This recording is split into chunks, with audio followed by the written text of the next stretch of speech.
Dan Sapman gifted a Tier 1 sub to The World Chaos 234.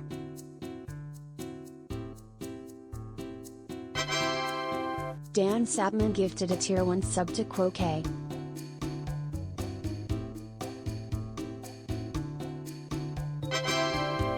Dan Sapman gifted a Tier 1 sub to Ross Kaeba.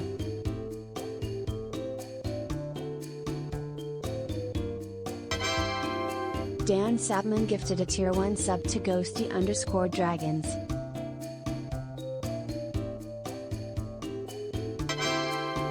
Dan Sapman gifted a Tier 1 sub to Saffron Flight.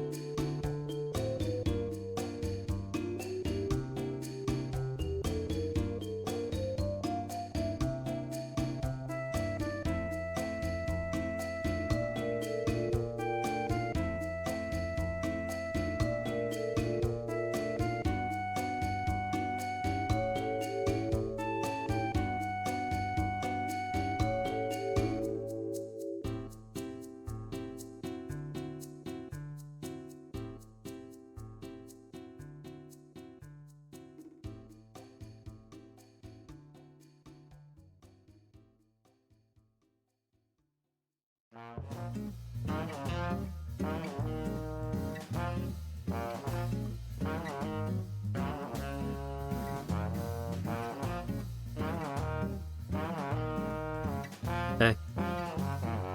What's up? Thank you very much for the 5 gift subs, Dan. Hi! Shorter stream today, because my tummy hurt a little bit, and that kind of ruined my whole day, as it does. So today we're gonna look at magic cards for the most part.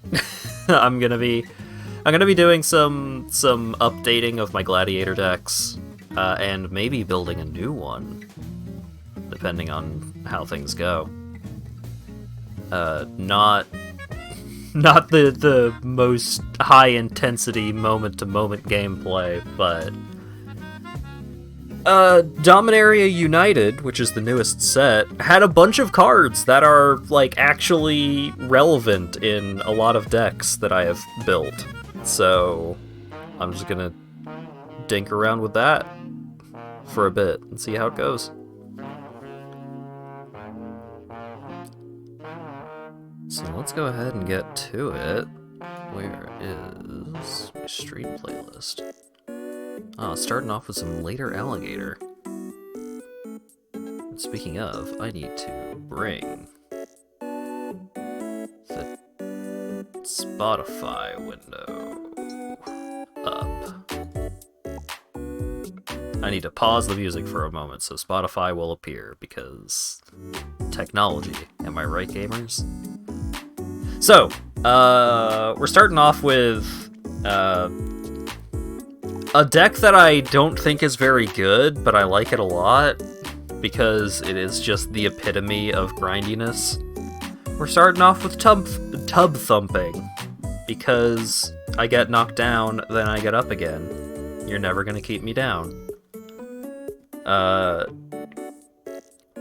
This deck is mostly based around graveyard recursion of cheap creatures.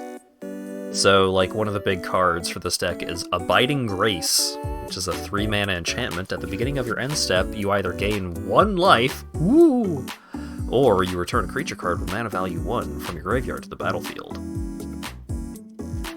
So we've got a handful of creatures that are pretty good to bring back over and over.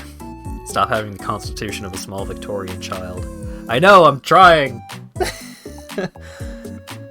It's one of those things where it's like, oh, one of these days I'm going to feel well enough to go around and, like, arrange for a doctor's appointment and a haircut and this, that, and the other thing. I keep waking up and being like, I don't feel good.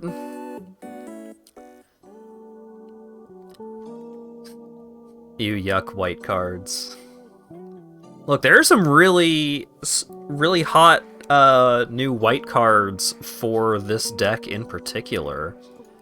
The big two are Elis Ilkor Sadistic Pilgrim, who is also a black card. The black card's probably overall more relevant. Elis Ilkor Sadistic Pilgrim is a 2-mana 2/2 legendary creature, which is relevant, the fact that it's legendary. Phyrexian Core Cleric. It has Death Touch. Whenever another creature enters the battlefield under your control, you gain a life. Whenever a creature under your control dies, each opponent loses a life. So it does some Soul Sister stuff. It does some draining on creature death stuff. It does a lot of things that this deck likes to do, and also, like, it's cheap, so it's easy to get in and out of the graveyard if it dies. The other big new include is Sarah Paragon, which is just Lurrus at home.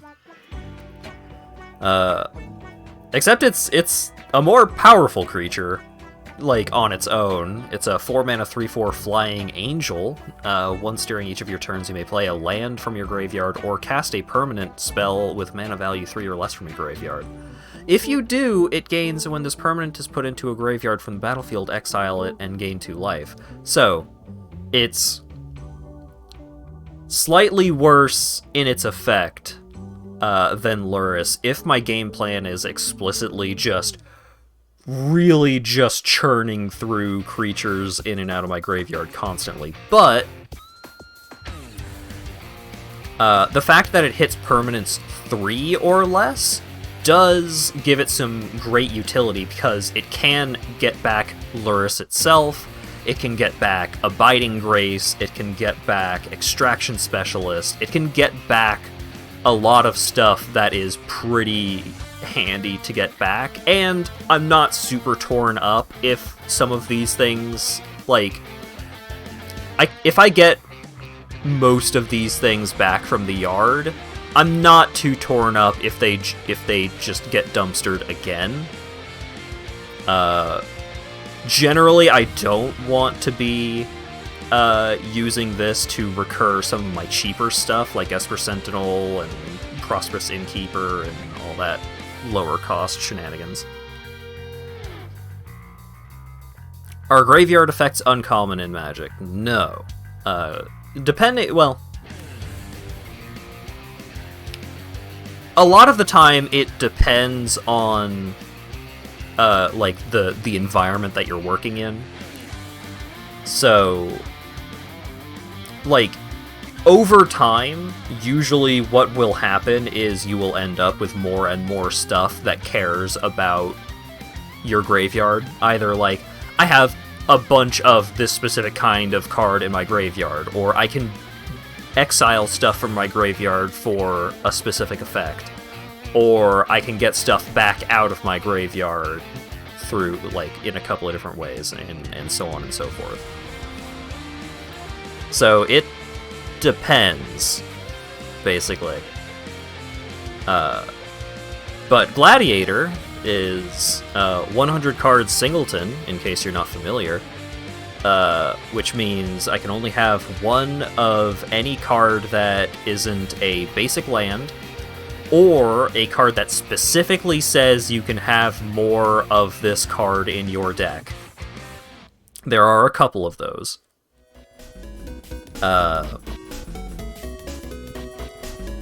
But the fact that it's 100 card singleton means that you get a lot more variance, which is nice. You get to play a lot more pet cards, a lot more cards that aren't, like, strictly optimal. But, like, I want to play Selfless Samurai in this deck. Selfless Samurai helps in this deck. It can be good in this deck. It's a 2-mana 2/2 Fox Samurai. Whenever a samurai or warrior you control attacks alone, it gains lifelink until end of turn, and it counts itself. So if you just play Selfless Samurai and attack for 2, then it gains lifelink. Cool. Most importantly, sacrifice Selfless Samurai, another target creature you control gains indestructible until end of turn. So, why do I want this card in my deck? Well, The fact that it has a sacrifice effect that doesn't cost any mana, and it can be done at instant speed, in itself is pretty handy. But that ability can be activated to use something that I really want to just hang out on the battlefield for a while. Like Lurrus, I would generally like to keep on the battlefield. Woe Strider, I want to keep it on the battlefield. Some of my bigger creatures, like Tashar and Luminous Broodmoth and Sarah Paragon, like those stuff that I want to keep on the battlefield, having this kind of effect is useful.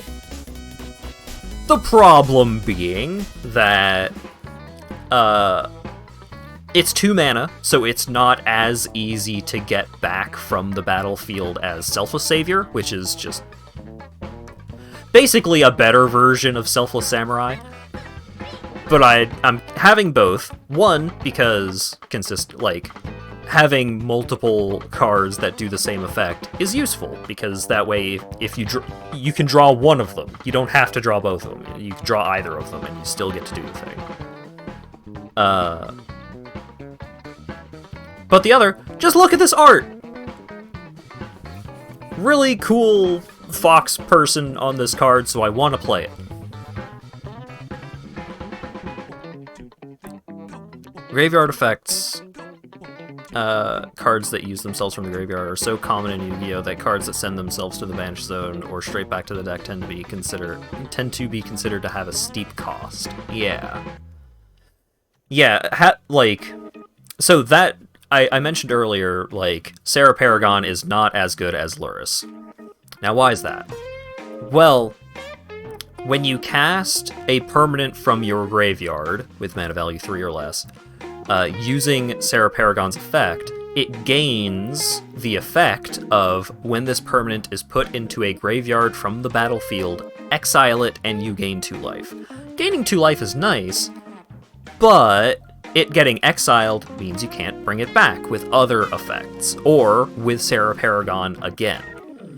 Meanwhile, Lurrus can only do a similar effect for cards with a mana value 2 or less, but it doesn't exile those effects. So you can just, Lurrus means I could sacrifice Selfless Samurai to its own ability and give Lurrus indestructible, and then I could immediately cast Selfless Samurai back from my graveyard.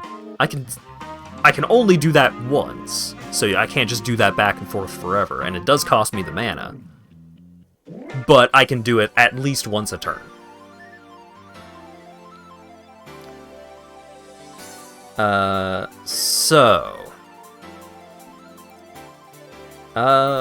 Other card... So, Cheval... I love that song, but I can't have lyrics while I'm talking about effects like this. So, Cheval, Bane of Monsters. Black and a green for a legendary human rogue with Death Touch. At the beginning of your upkeep, if opponents control no permanents with bounty counters on them, put a bounty counter on target creature or planeswalker an opponent controls. Whenever a permanent an opponent controls with a bounty counter on it dies, you gain 3 life and draw a card. So, I play Cheval, pass the turn. You do your thing, it comes back to me, Cheval's effect happens. I can put a bounty counter on your biggest, most powerful creature or planeswalker.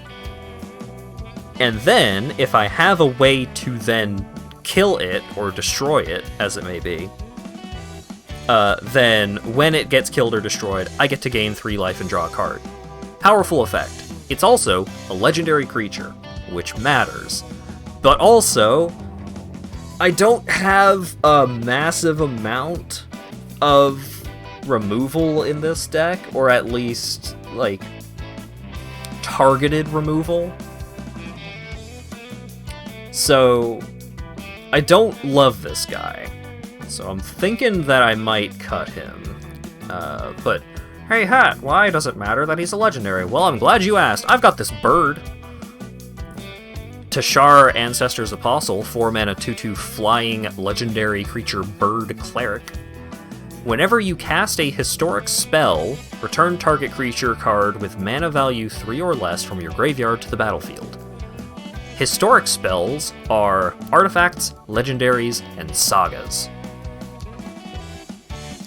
So having a bunch of legendary creatures in my deck is good, because this effect, like Tashar's effect, is very powerful.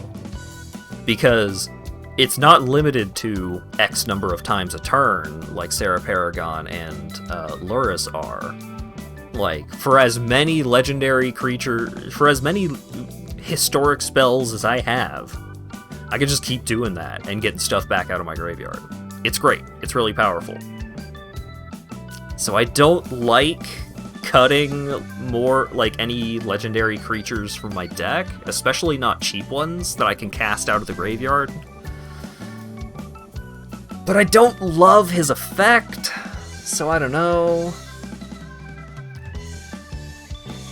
Do you have Meathook Massacre? Sure do. It's legendary. It makes it so that creatures dying is good for me, bad for my opponent, which I love. I love my creatures dying in this deck. It can wipe the entire board, which is way worse for my opponent than it is for me. It does everything this deck wants to do. It's stupid powerful. I'm gonna Caracas all my dudes. I'd like to see you try.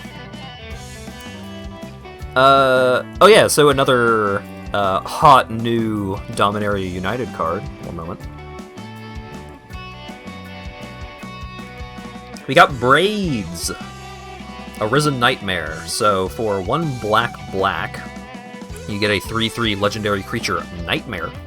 At the beginning of your end step, you may sacrifice an artifact, creature, enchantment, land, or planeswalker. If you do, each opponent may sacrifice a permanent that shares a type with it. For each opponent who doesn't, that player loses 2 life, and you draw a card.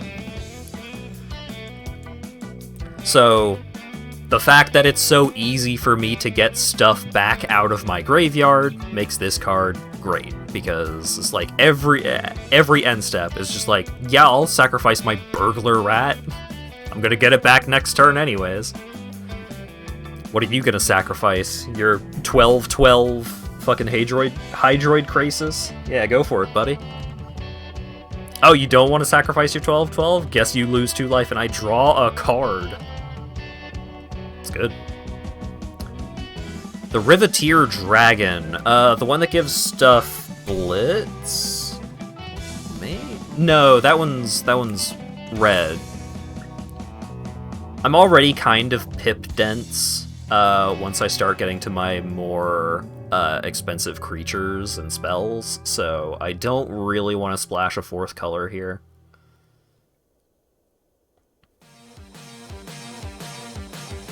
But you know what? Let's see. Anyways, I think Zeatora might be the one that lets you cast stuff. Hang on. All right, Zeatora is the dragon.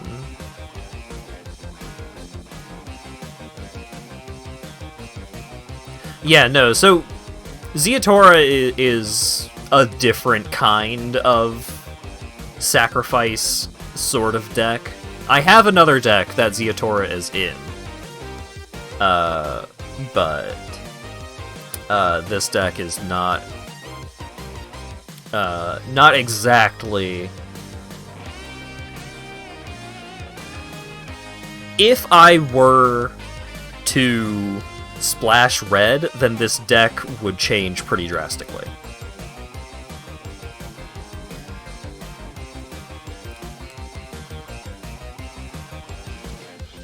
Zeatora is really good with Shivan Devastator. Everything is really good with Shivan Devastator. Shivan Devastator is a messed up Magic card.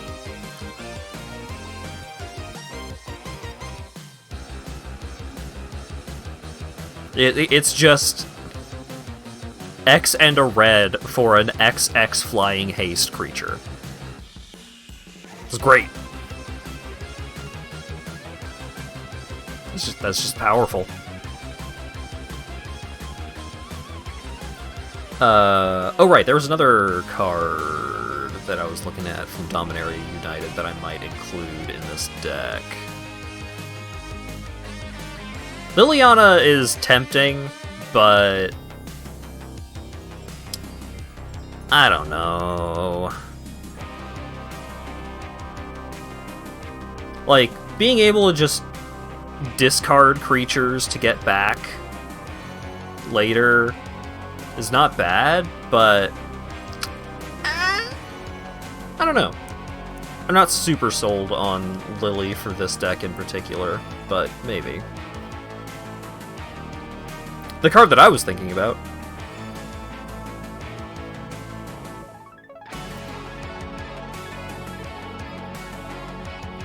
There's some really good there's some really good quests in Yakuza 6. So this is the card that I was thinking about. Urborg Repossession. A single black mana for a sorcery with kicker 1 and a green. Return target creature card from your graveyard to your hand. You gain 2 life. If this spell was kicked, return another permanent card from your graveyard to your hand. So either for a single black mana, you get any creature back to your hand. For 1, a green, and a black, you get any creature and then any permanent.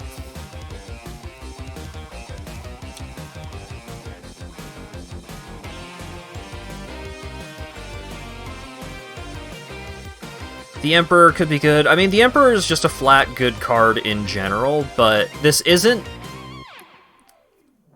deck isn't necessarily, like, a traditional aristocracy kind of thing. This deck is more about, like, getting stuff.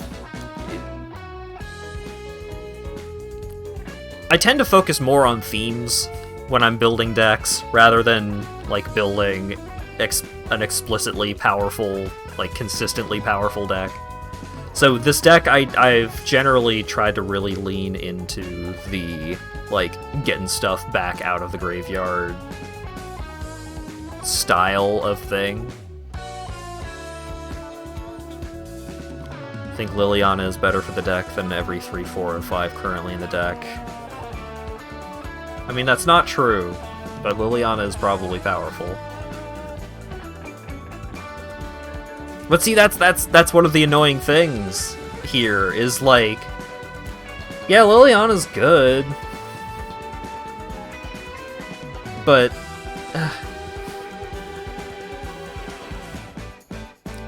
at what cost?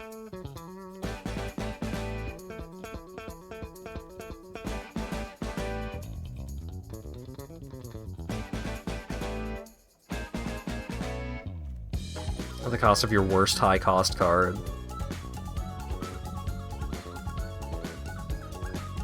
Graceful Restoration should probably actually just go.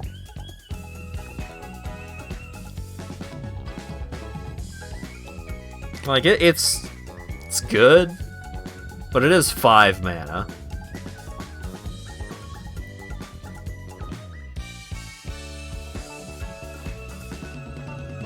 Timeless Witness gets a thing back from my graveyard to my hand and eternalizes for a lot of mana, but when you eternalize a thing, it comes back as a 4/4, which is pretty cool.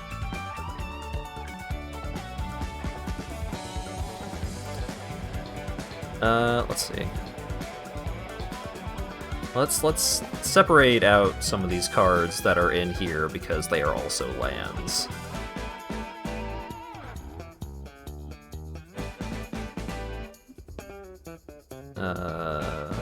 So Return the Ranks is rarely ever going to be cast just for 2 mana. Meathook Massacre could maybe actually just be cast for 2 mana sometimes in this deck. Alright, I'm tired of looking at Cheville. Get out of here. Alright, so if we cut Cheville and Graceful Restoration, bring in Lily.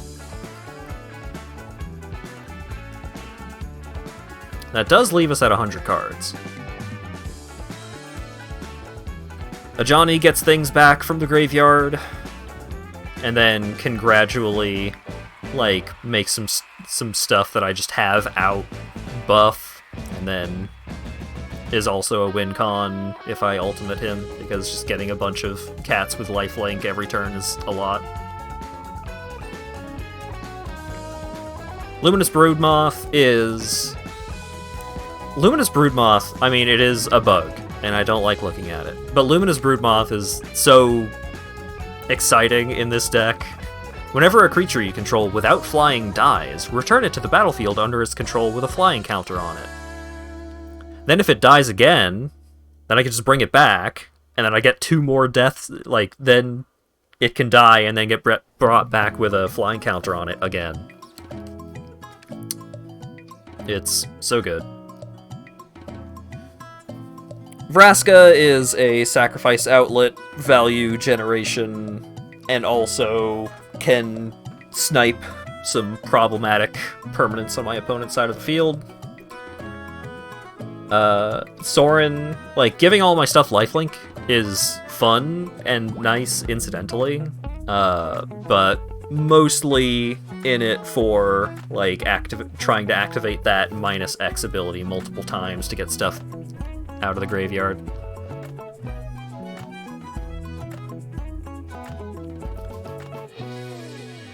Sarah Paragon, Luminous Broodmoth, yeah. Elspeth Conquers Death is a consistently pretty great card, gets rid of a thing, taxes my opponent on their next turn, but, most excitingly, it brings a thing back, which I love. Springleaf Avenger is, like, definitely one of the most powerful individual cards in the deck. But its ninjutsu effect synergizes really well with having some low-cost idiots that I'm totally happy to just, like, swing into whatever my opponent has.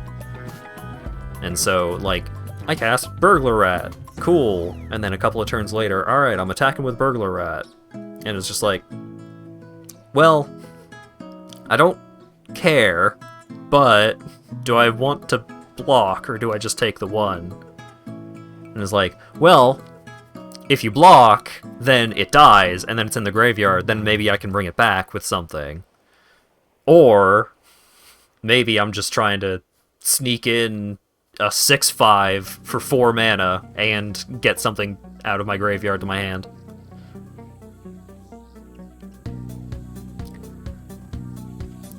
Lisa, Forgotten Archangel. Whenever another non-token creature you control dies, return that card to its owner's hand at the beginning of the next end step. If a creature an opponent controls would die, exile it instead. So its effect is great. It's a 4/5 flying lifelink, legendary angel. It costs 5 mana, but you get what you pay for. Thought I said Burglar Rat one word. We got Gloom Shrieker. I like Gloom Shrieker, but unfortunately you only get one hit off the Gloom Shrieker. 1 black-green for an enchantment creature, Cat Beast. It's a 2/1 with Menace. When it enters the battlefield, return target permanent card from your graveyard to your hand. If it would die, exile it instead. So you cannot recur Gloom Shrieker with Gloom Shrieker. But it's still pretty good. Ephemerate is on Arena? That's true.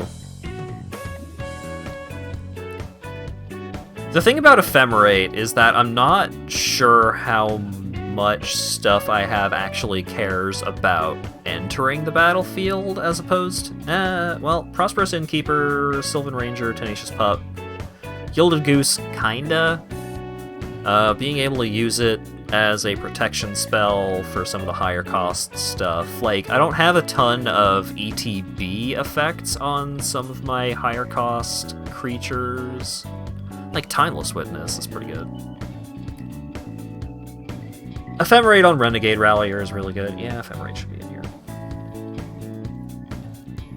You right.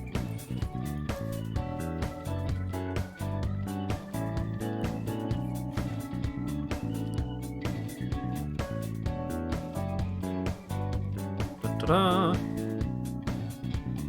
Alright, Ephemerate on Vesperal Arc. Evoke Vesperal Arc? Ephemerate Vesperal Arc?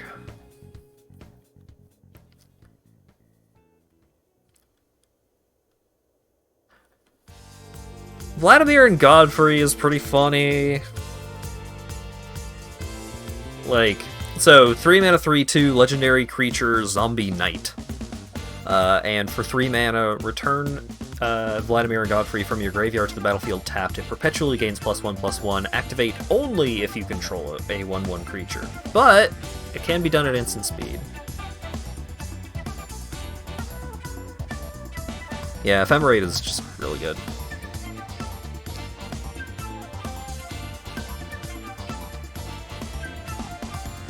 Currently just trying to think of what I would cut. Or rather, what I'm going to cut for Ephemerate. Overestimating how many 1/1s you have in this deck? Well, 1, 2, 3, 4, 5, 6, 7, 8, 9, 10, 11, 12, 13.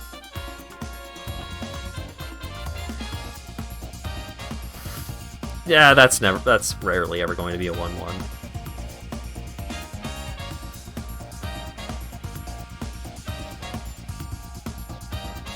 So I mean 13. But also like 3 mana is a lot.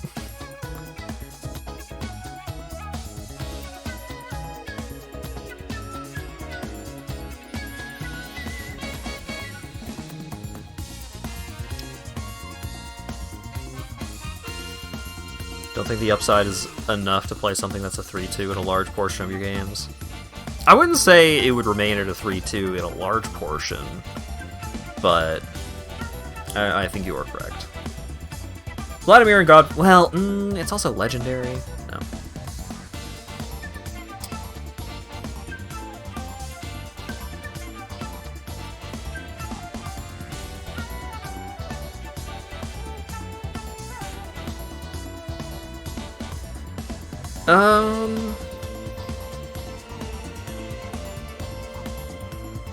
Oh yeah, Ephemerate on Ropeline Attendant is also really funny.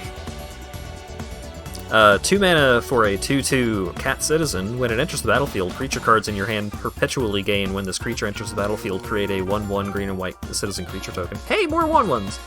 But, creatures can gain that effect multiple times.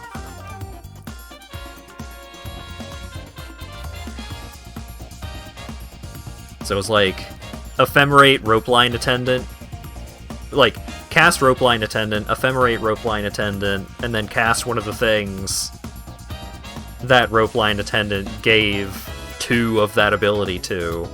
And then, on the frickin' rebound for Ephemerate, target the thing that made the 2 1/1s, or target Ropeline Attendant again. A lot of funny stuff. You can also Ephemerate Gloomshrieker, because Gloomshrieker only exiles itself if it dies.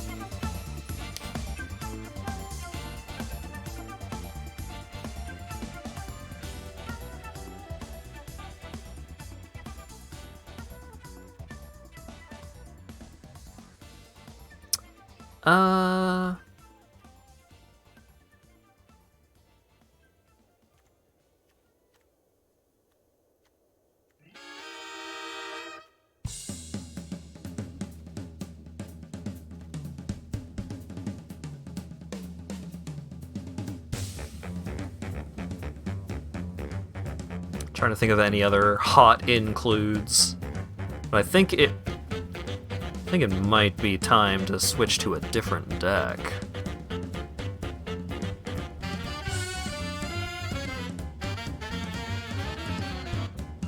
Oh wait,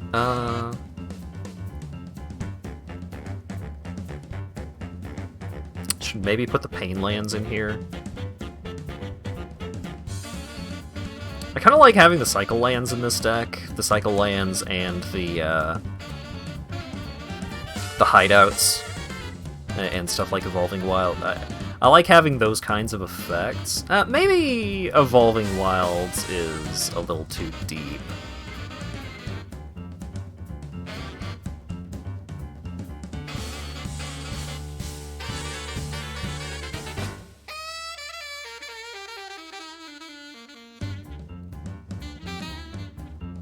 I could probably cut Terramorphic and Evolving Wilds for the 2 Pain lands that I have.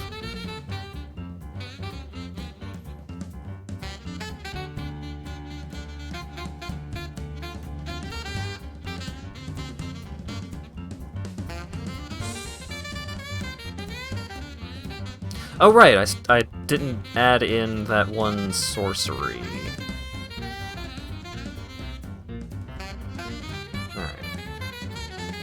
Oh god. Arena does not like going through the lands right now.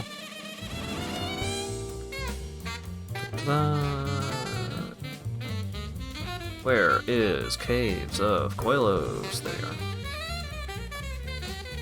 I think the white-green Pain land is the one that's currently missing.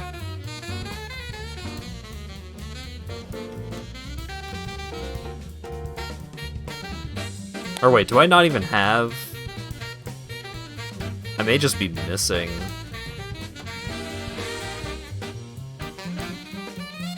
one of these lands.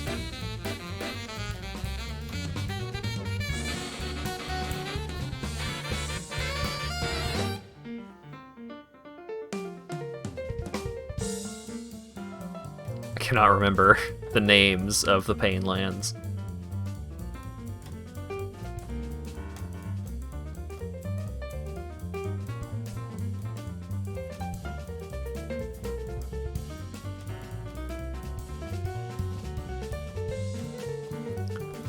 What if I just search damage? There we go. Much easier to sift through. And then I go to not collected. Oh, no. The green, black, and the green, white ones are not around yet? Damn. Alright, well, we'll cut Terramorphic for that. But, is there anything that I want to cut for that sorcery? I don't care enough to think too much more about it right now. Let's look at another deck! So Mono Black got some improvements. Dominaria United. I was reminded to finally put Invoke Despair into it. I got Shieldred. I got Liliana, I got... Should I have Braids in this version of the deck? Yeah, probably. I think I have a couple of token generation stuff. I have Xander's Wake to generate just random nonsense to put onto the board.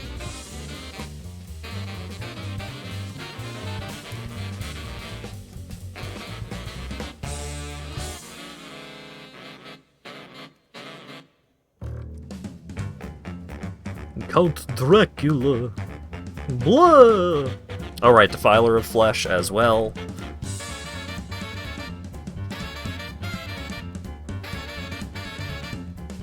Yeah, the mono black deck. Ophiomancer was not added with the new set, but it was a weird arena include. I think it was like one of the historic anthologies or something like that.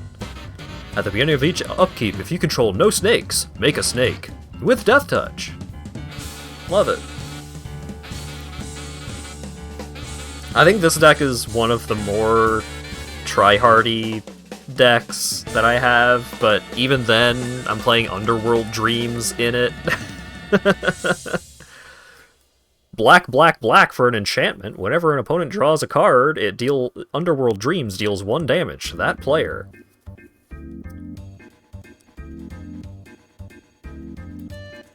Plays really nice with Shieldred. Oh, wait. Could I... Hang on. Which... it was Obnixilis, right? fucking Planeswalker.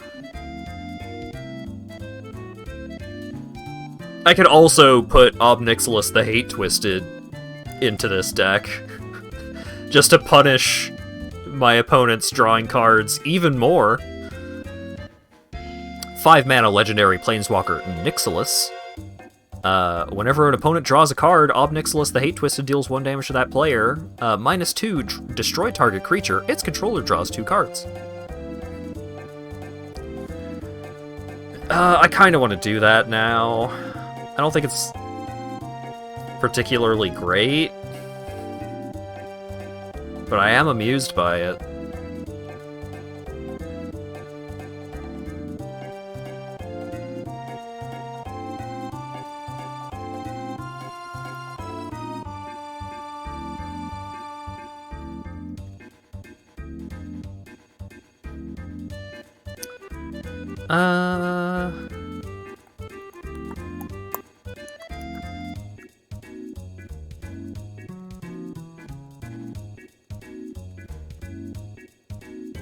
Alright, also have Night of Dusk's Shadow, which is just... Hey, look at this! Hey, look, a random uncommon that is just super good! 2 mana 2/2, Human Knight with Menace. Your opponents can't gain life. And then you can pay 2 mana to give it +1/+1 until end of turn. And that's not bad, but most importantly, just a 2/2 with Menace that makes it so your opponents can't gain life is pretty hot.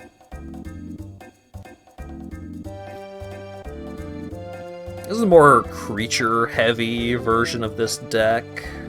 Evolved Sleeper is also pretty neat in this deck.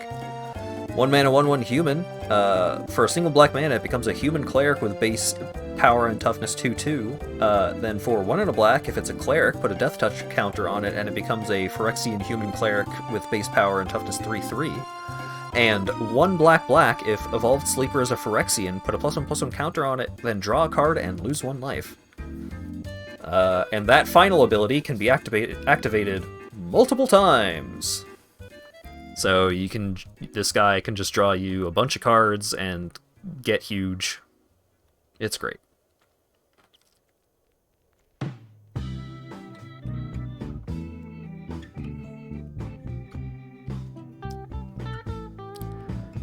Mausoleum Secrets, search your library for a black card with mana value less than or equal to the number of creatures in your graveyard, reveal it, put it into your hand, and then shuffle.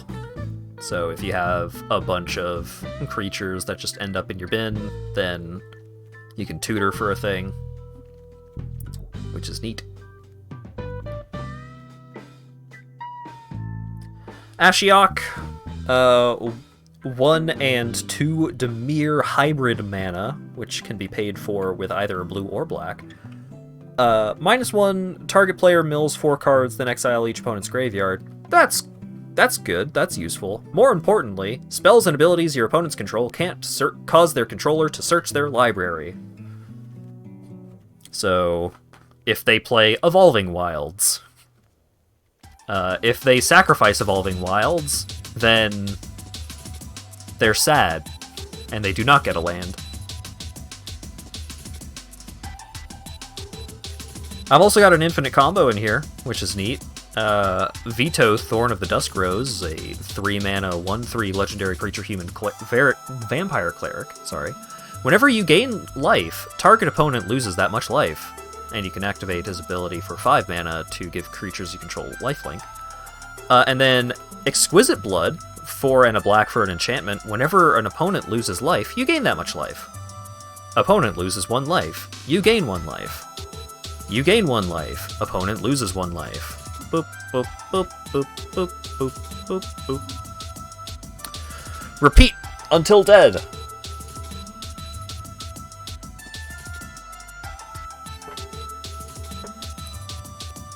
Guy ignored your Chandra when you had Light Up the Night right there in the graveyard. X equals 8. Yeah, X equals 8 will kill him, alright.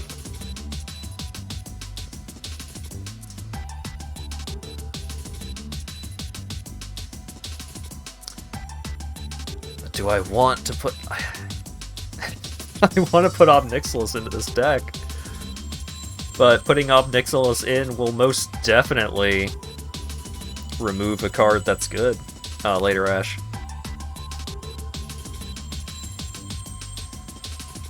I can get rid of Loth. Like, Loth is a powerful creature, but it does make spiders. I don't like that.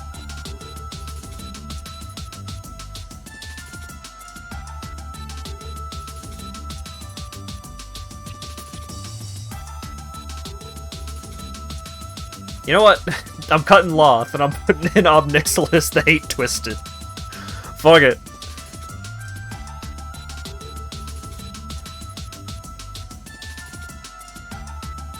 Let's go make the deck worse for funsies.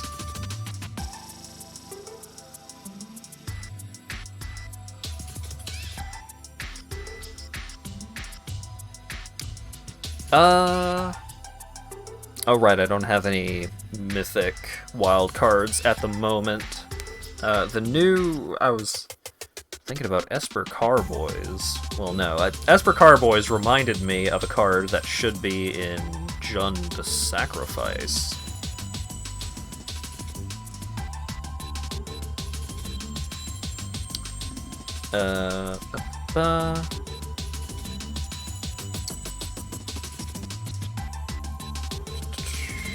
Include not collected.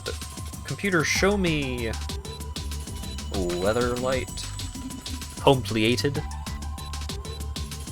2 mana for a legendary artifact vehicle. It is a 5/5 flyer when it is a creature. As long as Weatherlight Compleated has 4 or more Phyresis counters on it, it's a Phyrexian creature in addition to its other types.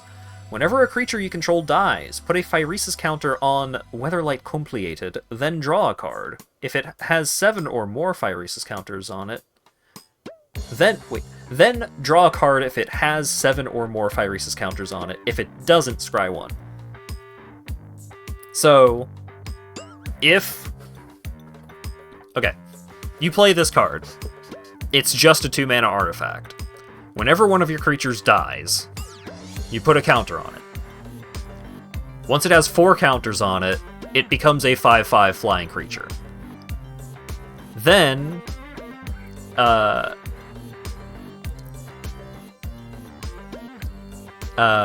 well, so whenever you put a counter on it, until it has 7 counters on it, you scry 1.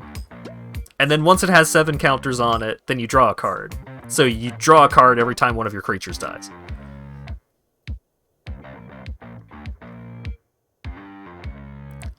It has power and toughness, but it's not a creature and can't be crewed. So, it becomes a creature once 4 of your creatures have dies. Have died, rather. As long as it has 4 or more Phyresis counters on it, it's a creature. You put a Phyresis counter on it every time one of your creatures dies. Right? So, 4 of your creatures die. It is now a 5/5 flying creature.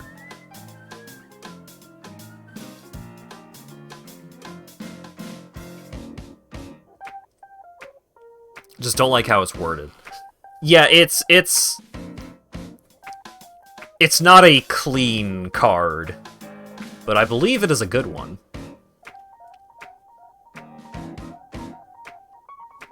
If you're playing like an aristocracy kind of deck.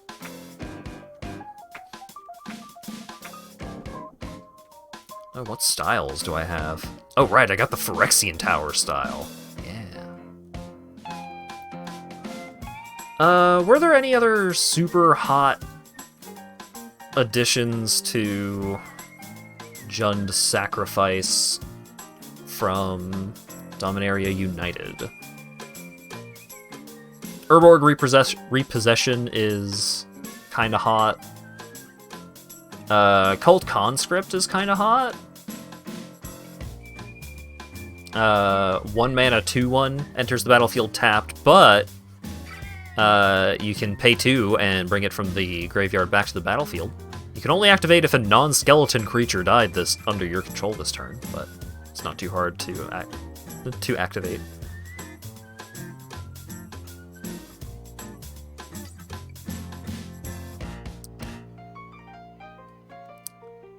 Oh, so Soul of Windgrace. Soul of Windgrace is a really powerful card, but it is very much a lands matter kind of card. This isn't really an aristocrats card. This is a lands card.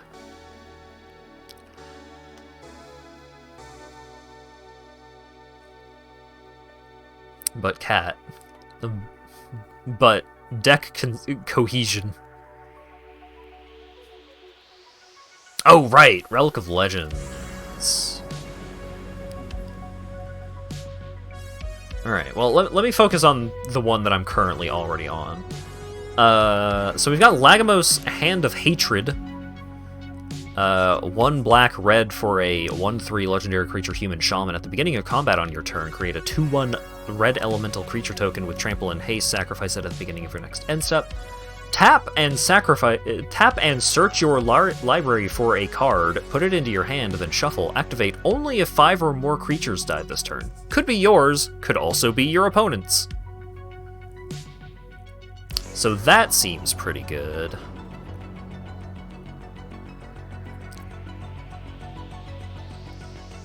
Garna Bloodfist of Keld. Whenever another creature you control dies, draw a card if it was attacking, otherwise deal 1 damage to each opponent. So that's another aristocrats, like, ping your opponents whenever your stuff dies effect, which is good. It's what this deck wants.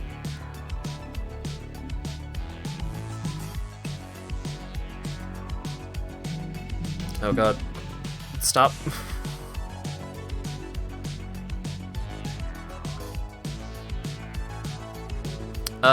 Baird is...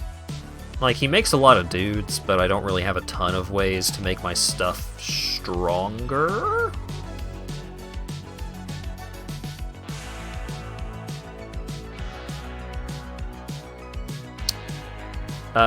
This guy needs to go into the Dragons deck.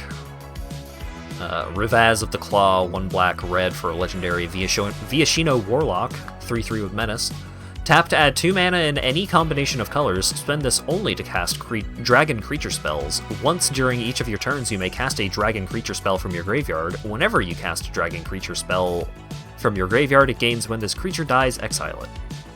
Generally, not going to be a problem if you're reanimating dragons. Like, if they die, and it's like, I only got a second shot at a fucking dragon. What a tragedy. Namata, Primeval Warden. 2 green black for a 3/4 legendary creature Treefolk. It has reach, which is great. If a creature an opponent controls would die, exile it instead. When you do, create a 1/1 green sapperling creature token. Pay green mana, sacrifice a sapperling. This creature gets +2/+2 until end of turn. 1 and a black, sacrifice 2 sapperlings, draw a card. So its activated abilities aren't great, but it's pretty solid as a mid-rangey kind of card, because it's just like 4 mana, 3/4 with reach, not bad. Exile your opponent's stuff whenever your opponent's creatures dies, great. You always want to do that. You don't want your opponent's creatures to go to the graveyard because they might be able to get them back. But I don't know if it's good enough to spend a wild card on. Maybe if I had one already, maybe I'd play it.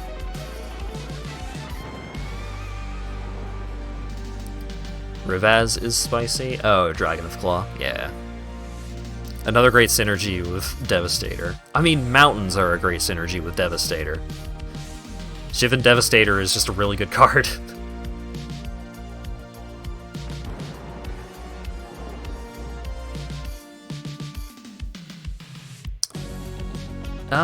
Let's see.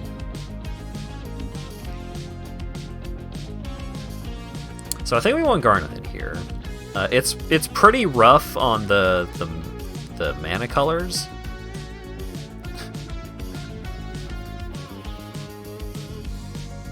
That's why he said another. I know. I get it.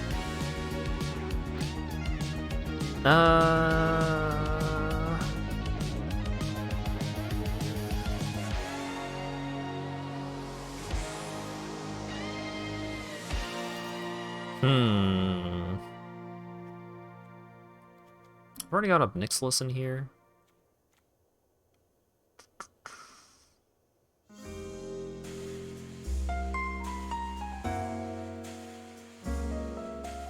Do I also want Lagomos in here?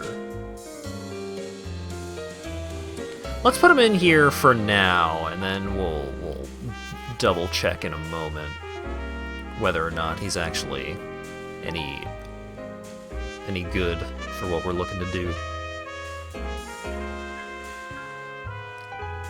Silverback Elder. Silverback Elder is so nuts. 2 green, green, green for a 5/7 Ape Shaman.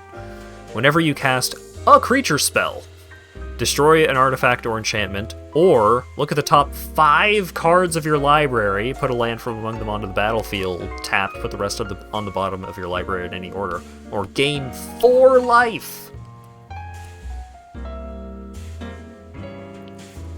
This guy's nutso. He's crazy. Busted. Filer of Vigor is good.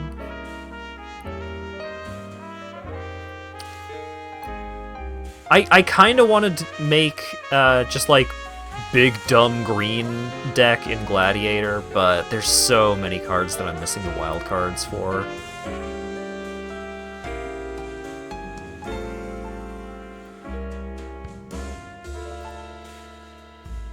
Yeah, I don't think I have a Titan of Industry, which is annoying, because Titan of Industry is very good.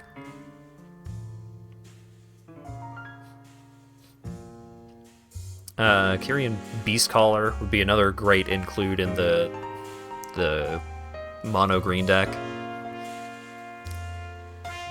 Oh, I actually really want this card for like a couple of different decks. 1 and a green for a 2/2 Dryad Warrior. Whenever you cast a creature spell, put a +1/+1 counter on Kyrian Beastcaller. Whenever Kyrian Beastcaller dies, distribute X +1/+1 counters among any number of creatures you control, where X is the number of 1/1 counters on Kyrian Beastcaller.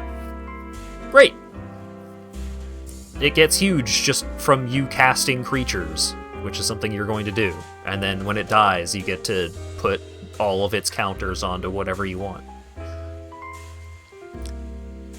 This is a really good looking cat, man, and he's powerful, but I don't really have any decks that are particularly domain-oriented. 1 and a green for a star 3 creature cat warrior with trample. Its power is equal to the number of basic land types among lands you control. Great card! I don't really have any decks to put it in, though. At least not right now.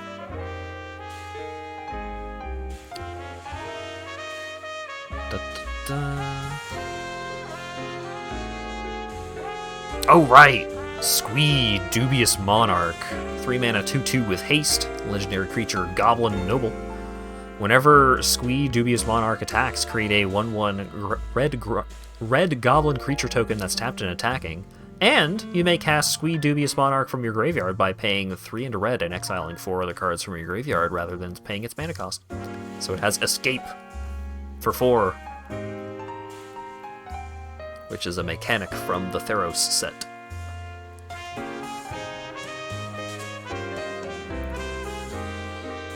So I don't know if he's exactly what I want in this deck. He's pretty good, but the problem is having to attack with him. Compare him to... Oh, I don't even have Legion Warboss in this deck? That's crazy. Maybe I should.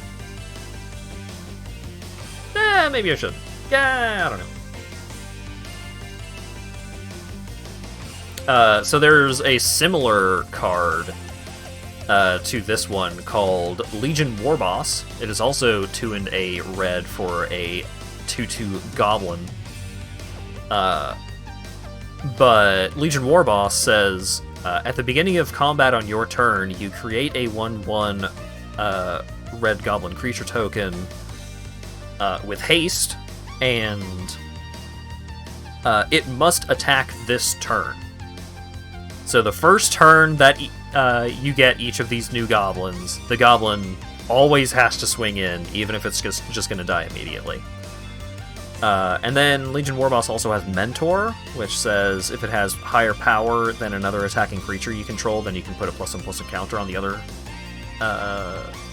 attacking creature.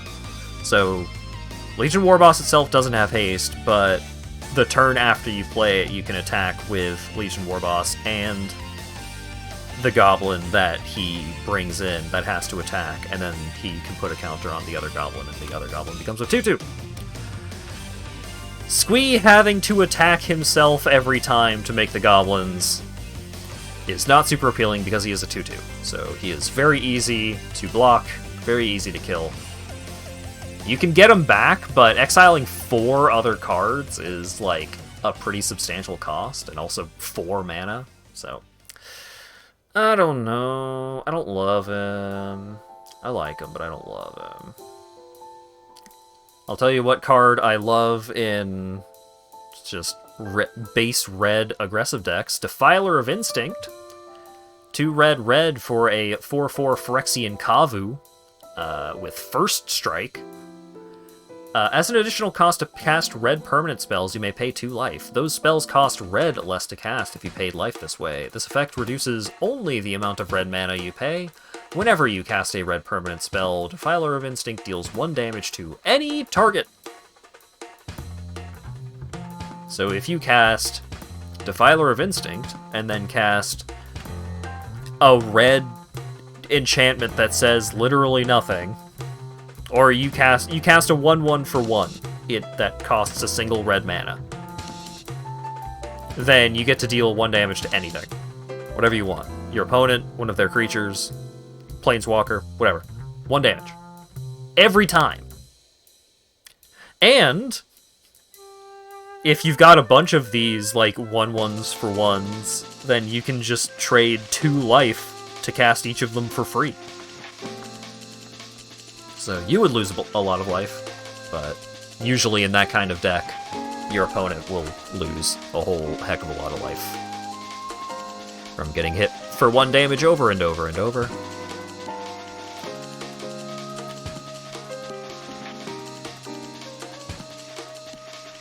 Arata's Firebrand.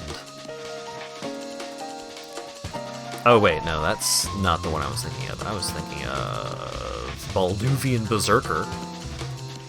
3 mana for a 1/3 core Berserker with Enlist, which says, as this creature attacks, you may tap a non-attacking creature you control without summoning sickness. When you do, add its power to this creature's until end of turn. And when Balduvian Berserker attacks, it deals damage to its power, damage equal to its power to any target. So I don't know, being able to deal damage equal to its power is good, but I don't have a ton of ways to boost the power of creatures in this deck, so not exactly what I'm looking for. There was a Raven Man. Might want Braids in this deck. I definitely want Braids in this deck. What am I cutting for Braids? Can you use it to cheat with X costs? You can only pay for a single red mana with the Defiler ability.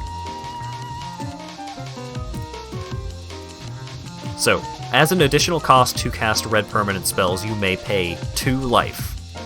Those spells cost a single red mana less to cast if you paid life this way. This effect only reduces the amount of red mana you pay. So, you can turn your Shivan Devastator into a Dragon Hydra that only costs X mana and 2 life, but you can't, like, pay 4 life and get a 1/1 Flying Haste Shivan Devastator. You can only pay for a single red pip of mana, and it has to pay for a pip of mana. It cannot pay for X costs or generic mana. So the Defiler abilities are not busted, but they are good. And not Inferno because it's an ability, correct. Yeah. It is only when you are initially casting the spell.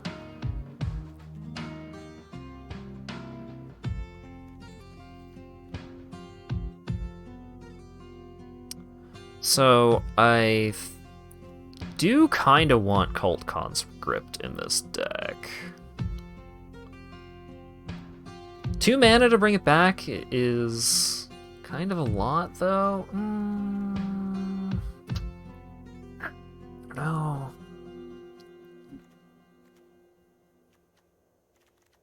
I don't think it would replace Nested Shambler because Nested Shambler gives me 2 die triggers consistently. Even though I don't really have many ways to increase its power. I mean, I guess I do have Judy. I don't know. I don't know. I already have to cut some cards, so let's figure out these cuts first.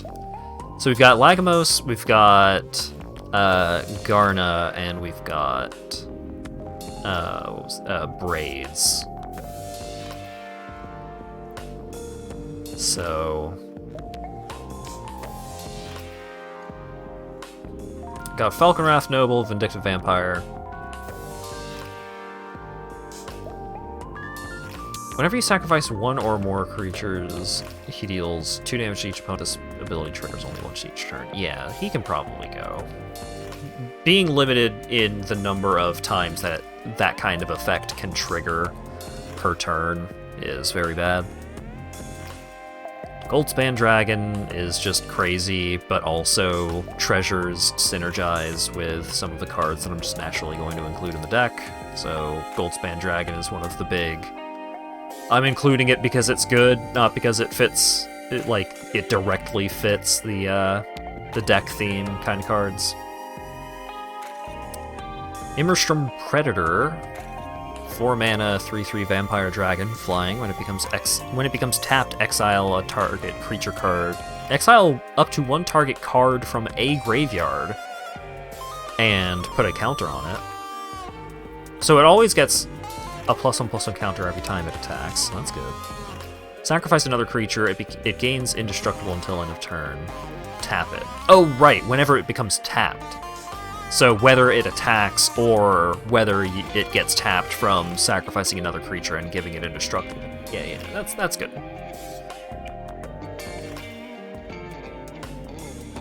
Anja, Maid of Honor, 4 mana, 4/5. Whenever Anja, Maid of Honor, and/or 1 or more other vampires enter the battlefield under your control, create a blood token. This ability triggers only once each turn.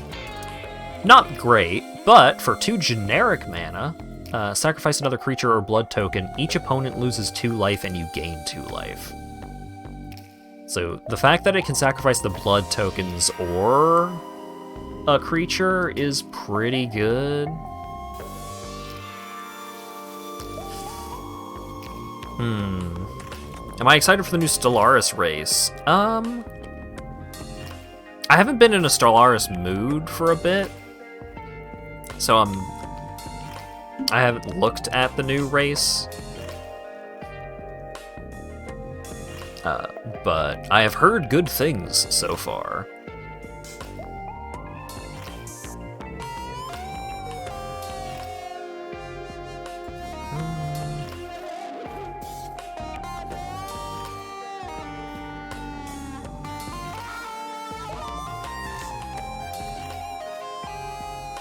I'm cutting Cursebound. Am I cutting Cursebound Witch? I don't really have any ways to bring it back. I mean, I've got Luris, I guess.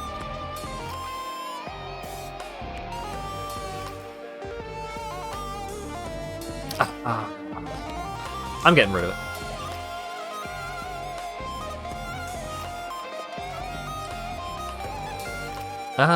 Let's see.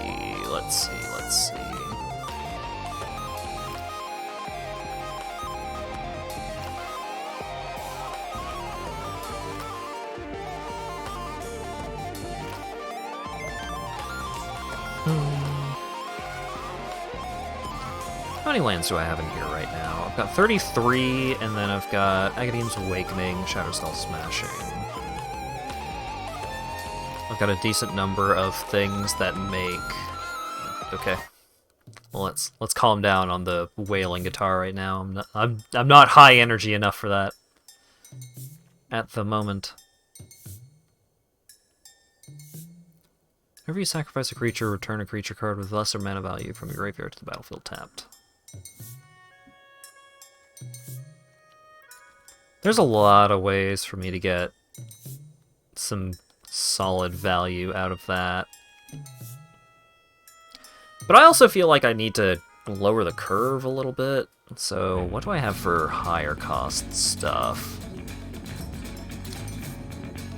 Nightmare Shepherd is pretty good in this deck because I am not doing a lot of recursion.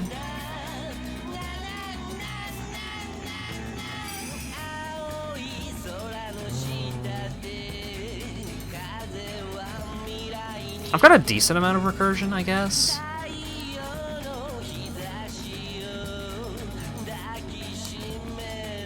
So do I want Nightmare Shepherd? I think I still want Nightmare Shepherd. You can be Plague Worshipping Knights? Ah. So they just put Nurgle followers in there. I see.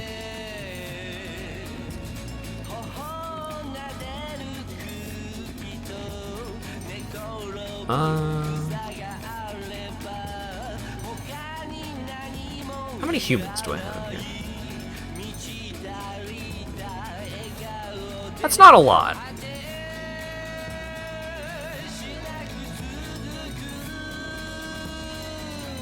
So do I want Jaren?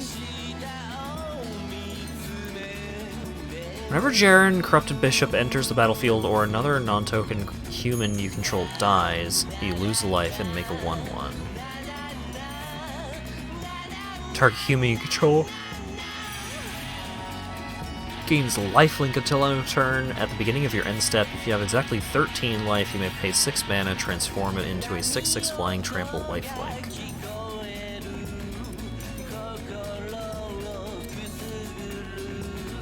Oh right, it's like specifically at the beginning of your end step too? That's a lot of hoops to jump through. And I don't have many ways to trigger his ability. Yeah, no, we'll cut that guy.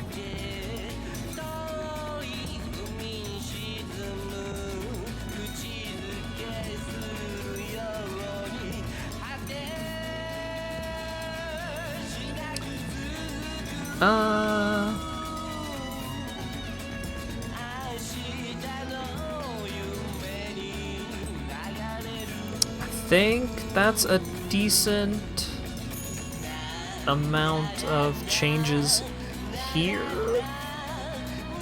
There's probably a couple more changes that I could make, but we got some new cards in here.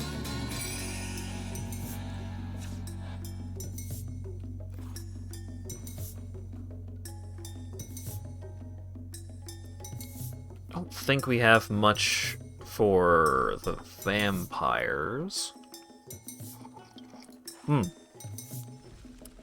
The Dragon deck. Did I already add Shivan Dragon and the... I did. I already added Rivaz and Shivan Devastator to this deck. Good old base red dragons.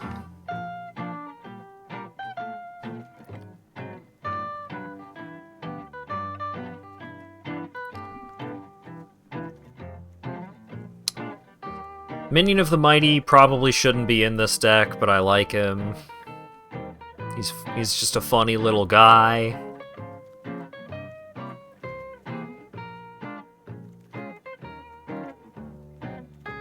Channel is just really funny in this deck.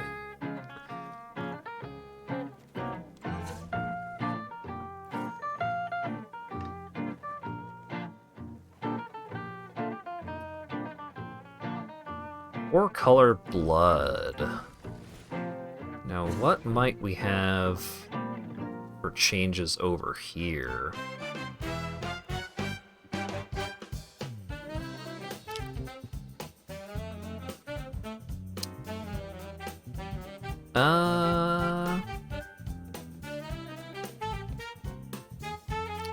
Oh right, fucking Shevel. More like Dishevel.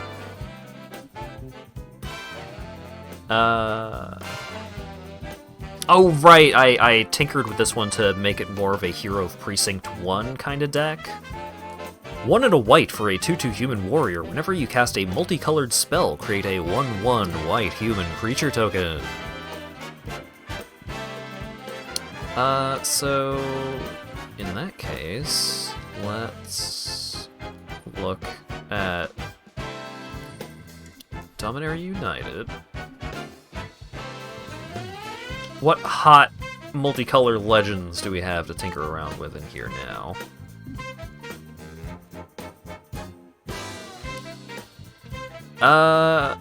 Elis Ilkor might be a decent include. Showing me all the blue cards right away. Don't want to see them.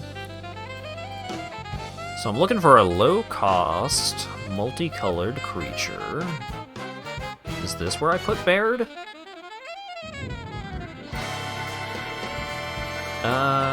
No. I want Baird more in a deck that has, like, lords and stuff. Stuff that says your creatures get strong.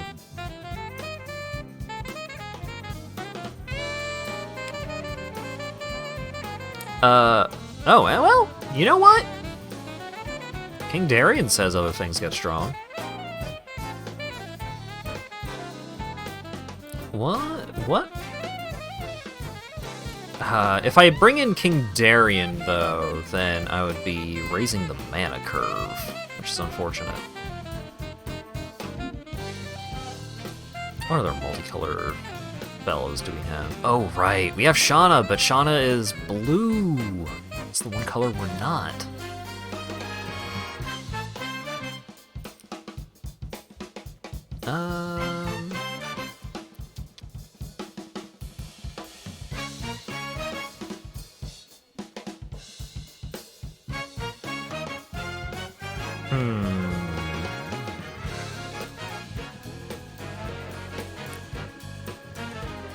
Brutal Cathar, Graveyard Trespasser.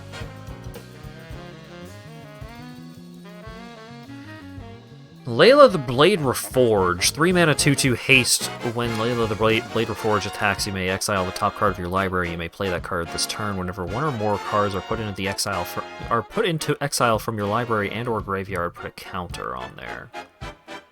So it attacks in as a 3/3. Because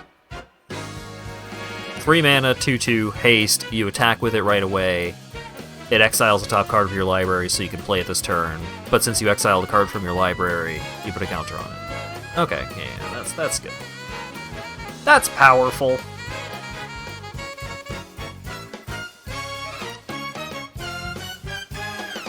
Although it is a little bit of a non-bow with Tarmogoyf.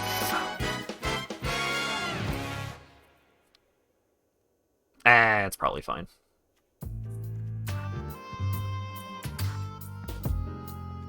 Is there anything at 3 that I don't really love? Brutal Cathar and Graveyard Trespasser are both really good.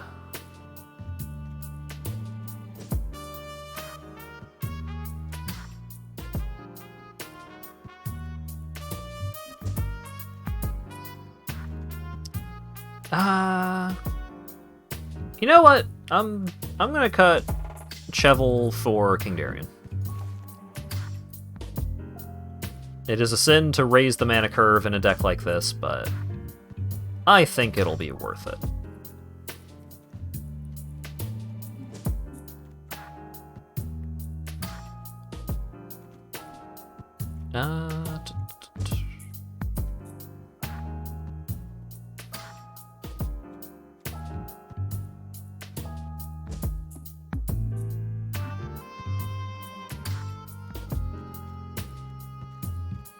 Sure. Oh wait, hang on. Very important change that I have to make here. Show me my lands. Frickin' Mirage Plains by Tom Wanderstrand? Nope. Give me Rosemary Valero Connell. That's the land that I'm looking for, yeah. I paid actual real life money to get enough gems to buy these really cool lands, and by God, I'm gonna use them.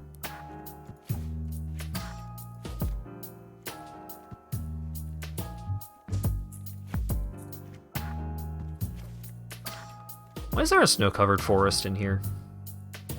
For what purpose is this? Just for funsies? I'm getting rid of it. I want another one of these.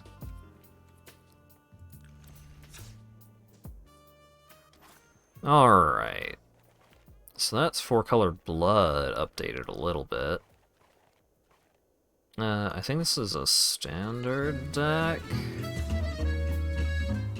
Yeah. Oh, this is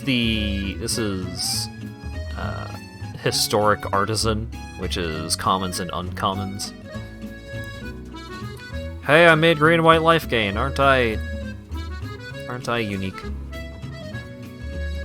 Speaking of green white life gain, it's not exactly green white life gain, but this Abzan Counters deck has some cards that would be pretty hot in it. Unfortunately, one of them I don't have any of quite yet.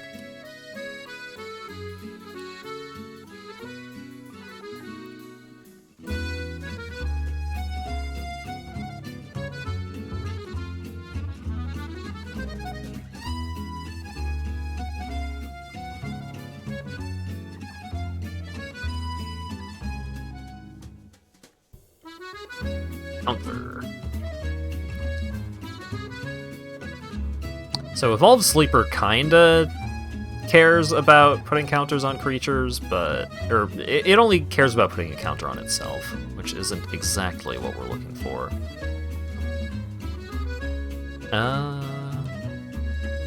You can kick it to make it come in with counters. What I'm really looking for is Defiler of Vigor. 5 mana, 6/6 with Trample, Phyrexian Worm. As an additional cost to cast green permanent spells, you may pay 2 life. Those spells cost green less to cast. If you paid life this way, this effect reduces the amount of green mana you pay. Whenever you cast a green permanent spell, you put a +1/+1 counter on each creature you control. Each of them. All of them. They all get a counter. It's bananas.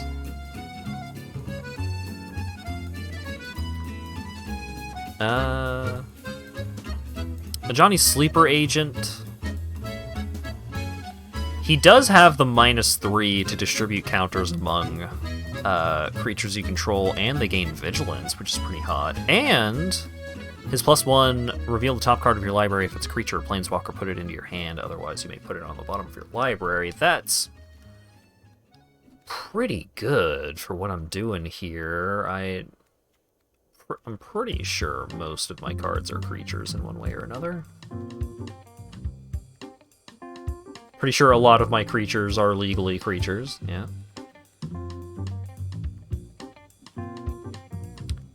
So if we bring in a Johnny Sleeper Agent as well... I kinda wanna craft... Oh wait, hold up. Who are you? Sarah Redeemer, 5 mana 2/4 Angel Soldier. Whenever another creature with power 2 or less enters the battlefield under your control, put 2 +1/+1 counters on that creature. Ah, power 2 or less. So, this is less exciting, because what would be the hottest is if this creature said, whenever another creature with base power 2 or less enters the battlefield under your control, put 2 counters on that creature. Because, I mean, that would be too strong. That would be busted. But this deck has a lot of creatures with like 1 and 2 power,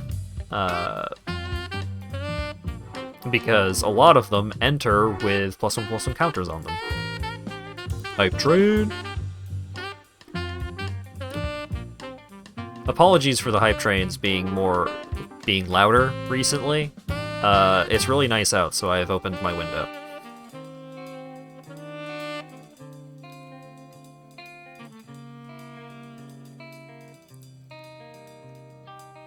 So...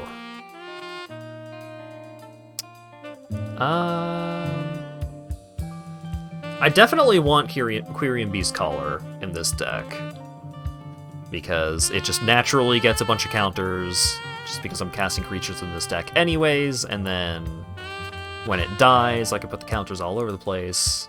This card does everything this deck wants to do. Let's apply styles. Ooh, some of my lands look slightly different now. Exciting. Ah, right. So Kodama of the West Tree doesn't get counters on itself or other creatures. And it doesn't care about specifically +1/+1 counters. However, modified creatures you control have trample, and whenever a modified creature you control deals combat damage to a player, search your library for a basic land card, put it onto the battlefield tapped, then shuffle. That is really good in this deck, because modifications, for such that a creature is considered modified, include equipment, auras, and counters. They don't even have to be +1/+1 counters, they could be ability counters as well. So this guy's really good for the deck. And then also just Land of War Elves and Swords of Plowshares. So, what are we cutting for these spicy new includes of another Ajani? And a big dumb idiot that puts counters on all my shit. And a creature that puts a bunch of counters on itself, and then explodes into counters for all my other stuff.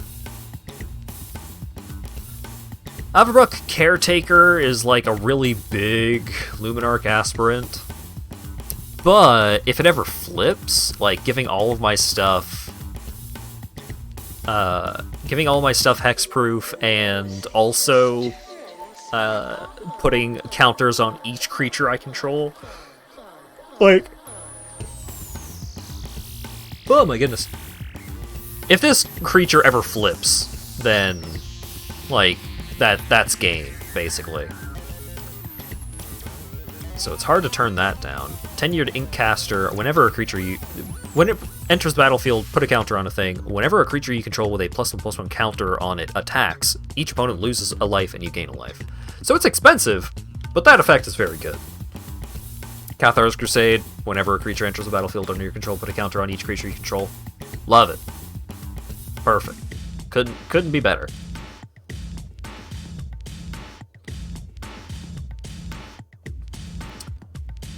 High Sentinels of Arashin.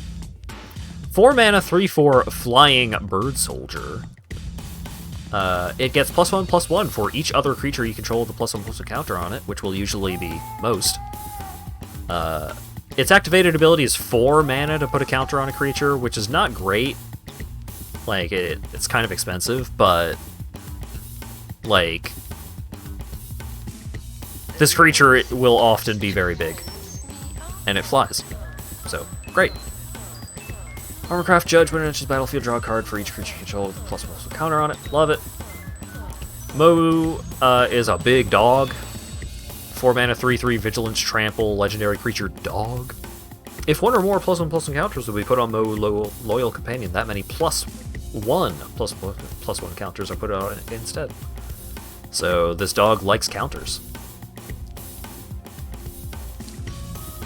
Toski does not have counters or get counters, but it can't be countered. And also, whenever a creature you control deals combat damage to a player, draw a card. That's just strong. And then, if I can, like, because this deck is so good at putting +1/+1 counters on things, like, if I put counters on Toski, then, like, he has to attack each combat if able, and he's indestructible. So then, if he actually becomes a big creature, then that's a big problem. Pride Malkin, I don't think I could possibly cut Pride Malkin, even if I wanted to, because look at that art. This cat is up to mischief, but it also synergizes with the deck. It's a 3 mana 2/1 cat. When it enters the battlefield, put a counter on each creature. No, put a counter on target creature you control, and each creature you control with a counter on it has trample.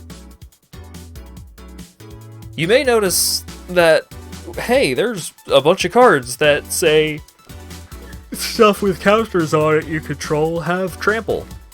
That's because that's one of that kind of card helps overcome one of the biggest problems with decks that care about putting +1/+1 counters on creatures. Usually the biggest problem is, alright, I attack you with a 10/10. Cool. I block with my 1/1.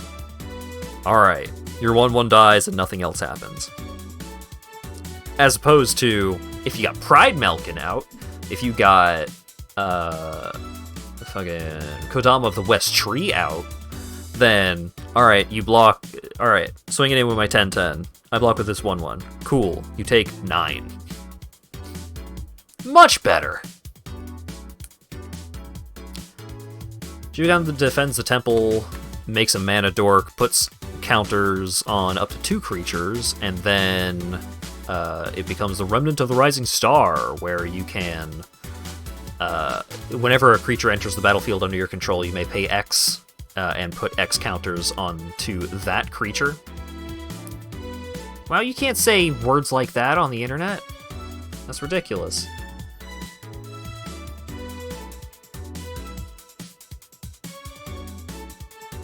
Lost my train of thought now. Alright, Jugon defends the temple. Pretty good. As long as you control 5 or more creatures, Remnant of the Rising Star gets +5/+5 and has trample. That's big. And 5 or more modified creatures is totally doable in this deck. Fight rigging. At the beginning of combat on your turn, put a counter on a creature you control, then if a creature you control with power... If you control a creature with power 7 or greater, you may pay the card that you exiled with the Hideaway ability, which is you look at the top 5 and you put one of them under this. Branching Evolution puts more counters on stuff when I put counters on stuff. I gotta make 3 cuts? Damn.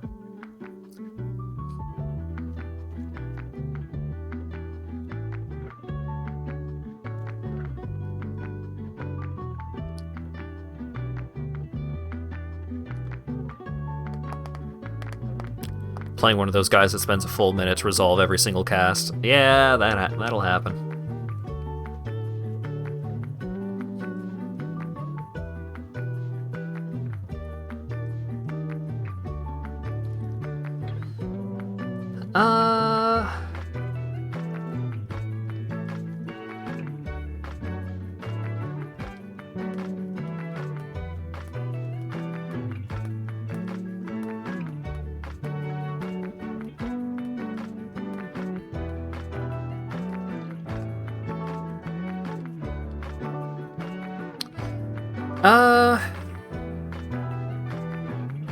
Maybe I do cut Tenured Inkcaster. It's off color.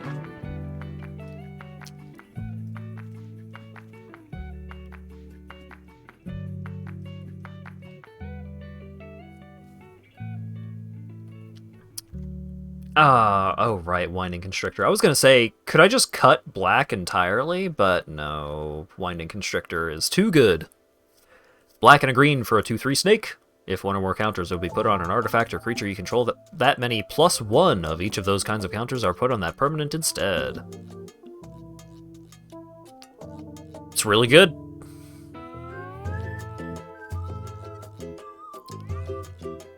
But I could probably cut a couple. Like, Tenured Inkcaster is a powerful ability, but I have other more powerful ways to...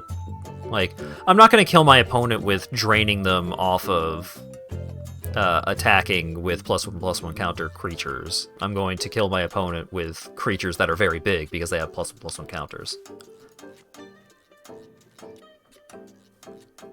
Una's Blackguard. 1 and a black for a 1/1 fairy rogue with flying. Each other rogue creature you control enters the battlefield with an additional +1/+1 counter on it. Whenever a creature you control with a +1/+1 counter on it deals combat damage to a player, that player discards a card. So I don't have a ton of flyers or evasive creatures, but like, if I can put a counter on this thing, then it can attack it and force my opponent to discard. If I play, like, turn 1, I play, like, a Servant of the Scale, and just attack in with Servant of the Scale, and it connects, then Una's Blackguard says, hey, you got hit with a creature that had a counter on it. Discard a card. So... Another creature that says each creature you control with a counter on it has trample. Another creature that says each creature you control with a counter on it has trample.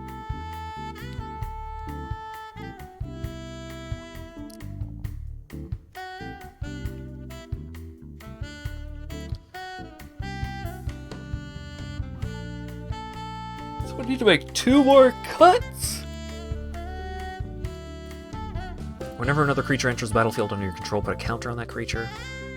Pretty good.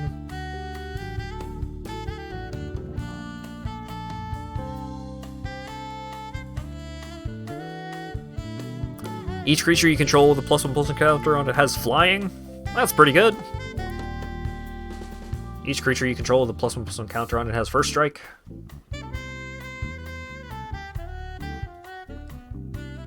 Shale isn't amazing in itself, but, like, it is a 1/1 flying vigilance bird cleric for 2 mana. So even if I never activate the ability that says tap, put a +1/+1 counter on each creature that entered the battlefield under your control this turn. Even if I never activated that, Shale himself carries counters really well. Opponent ran out all his timeouts and got DQ'd. Wow. Maybe they had to go take care of something. Baby started crying in the other room.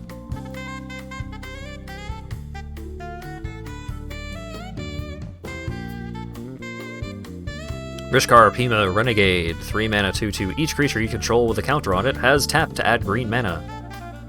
Love it.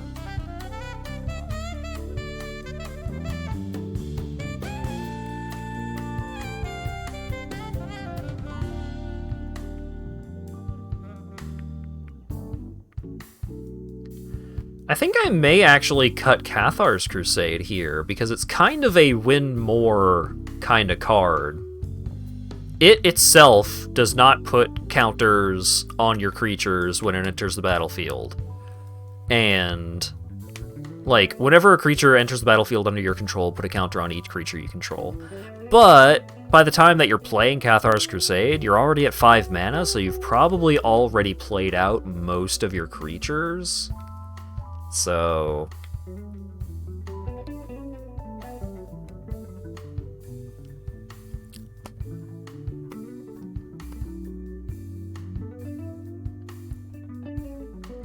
I think it's just too much of a win more. I think if you are playing Cathar's Crusade, if you play Cathar's Crusade and win the game, you probably would have won the game without Cathar's Crusade. In most circumstances. And also, it's double white.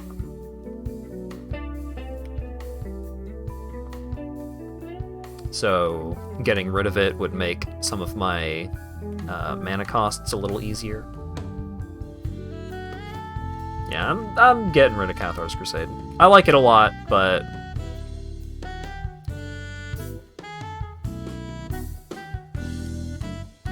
I don't think playing Cathar... So you compare Cathar's Crusade to Defiler of Vigor, which itself, like, in addition to putting counters on your stuff when you do stuff, is also a 6/6 trample. Virtuous Gearhulk puts a bunch of counters on stuff when it enters the battlefield, and is also itself a 4/4 trample. Avabruck Caretaker puts counters on your stuff every turn, and is itself a 4/4 with hexproof. Vorinclex allows you to put more counters on your stuff, like, gets more value out of counters that you put on your stuff, and is a 6/6 trample haste.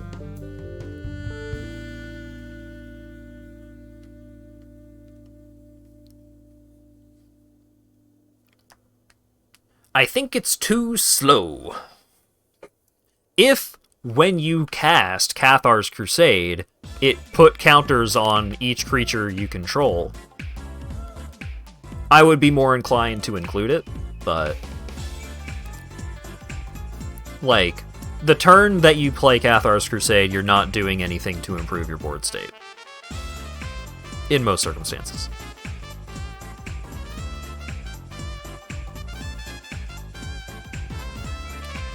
You have a fear of slugs. Do you consider them insect-like? I don't like them, but I don't have the same aversion to them as I do most insects.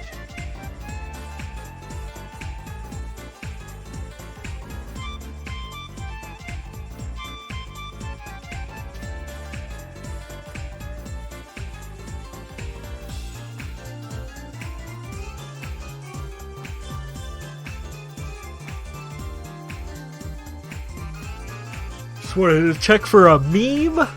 You posting memes in here? That's ridiculous.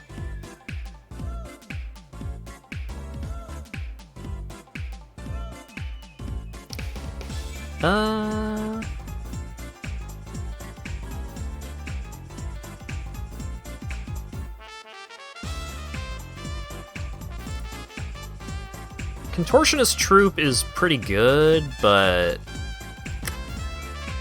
I don't know. I don't know. I'm not super sold on it.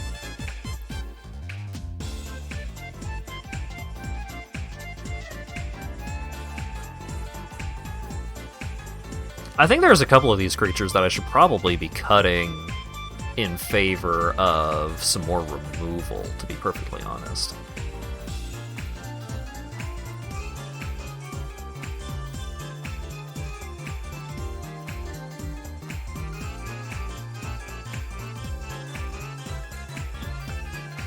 Pollen Bright Druid, like, proliferating with Pollen Bright Druid is pretty hot, but is it as strong as, like, giving all of my other stuff Outlast white or green? Maybe. Maybe.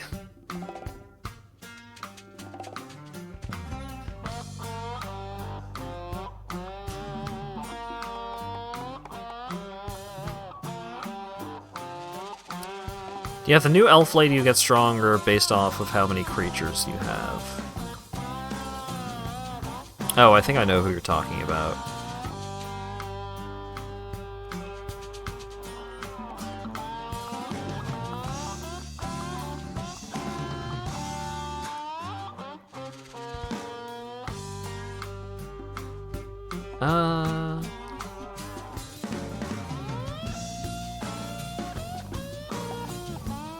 Ah, right.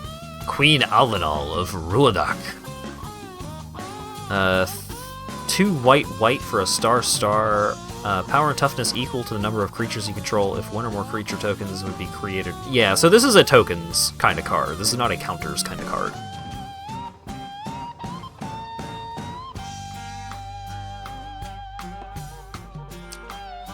Luminarch got nerfed. Yeah, in Alchemy and Historic, Luminarch Aspirant puts the +1/+1 counter at the end of turn instead of before combat.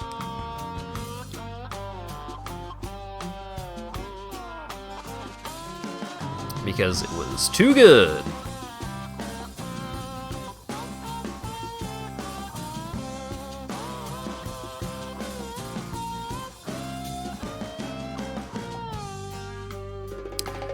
Which format is this technically? So, the decks that I've been working on are a Gladiator decks, which they added it as like an officially supported format on Arena because they were doing an event where there was a queue that you could just join up and play Gladiator, but then they took away the ability to make a deck a Gladiator deck specifically. I don't know why. So, what Gladiator is 100 card singleton, so you can only have one of any card that is in a basic land or a card that says otherwise. Any card that is legal, any card that is on Arena, you play the unmodified versions of any cards. So that includes cards that were nerfed, like Luminarch Aspirant. That also includes cards that were buffed, which there was a good handful of those.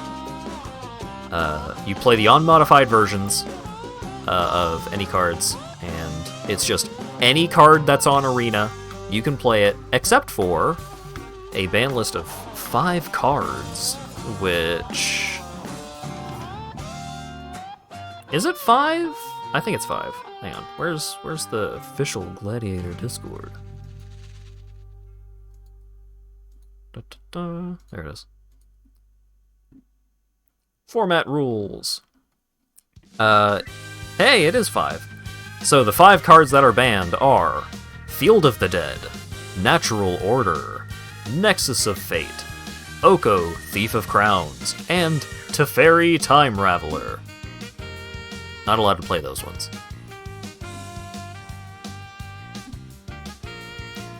But everything else you can play. You can just only have one of them. So I can play Swords to Plowshares from the Mystic Archives, because it's on Arena.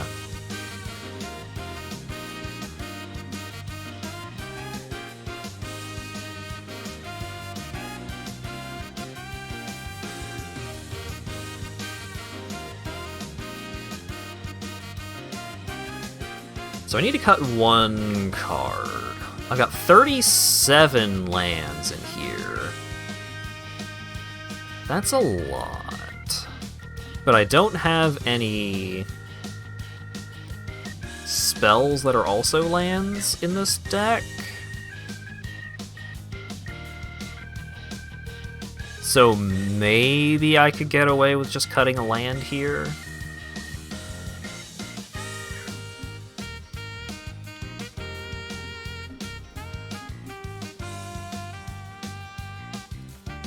I'm gonna do it. I'm cutting a land. I'm going down to 36.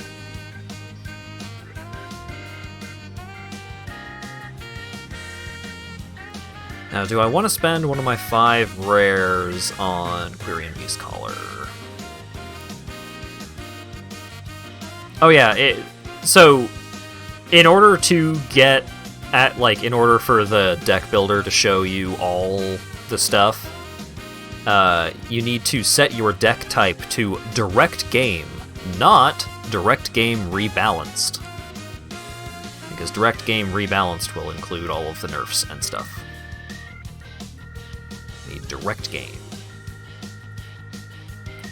Because then it will also show you some of the, like, stupid busted cards that were printed in, like, Mystic Archive and stuff, like Swords to Plowshares and Channel. And Lightning Bolt. Lightning Bolt is not super busted or anything, but it is a card that will just get hidden. Because it's not legal on, like, any supported formats on Arena.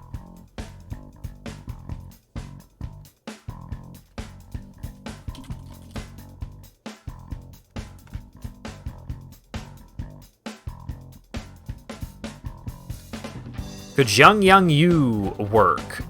Yeah. He is in there. Each creature you control with a +1/+1 counter on it has tap to add 1 mana of any color and -1 to put a counter on target creature. I mean, it's fine. It's you know, there's 64 cards to look at here. It is understandable to miss one. Not a huge fan of planeswalkers that can only kill themselves. Well, here's the thing about the planeswalkers that only have minus abilities, is that either they have a static ability, or they have an ability, well, usually they have a static ability, or they have some kind of way to get counters onto them otherwise. And I think one of the big exceptions was 4-mana Elspeth. But 4-mana Elspeth had Escape. So once you used all of her loyalty counters, you could just get her back out of the graveyard.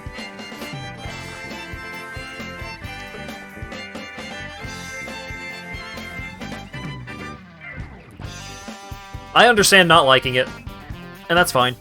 I understand, like, the design space for them. If we want to get into terminology.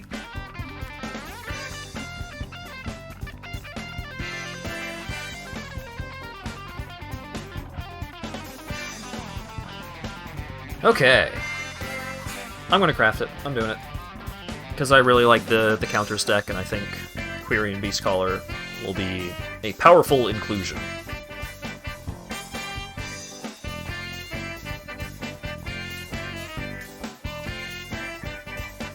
What other decks do I have for update?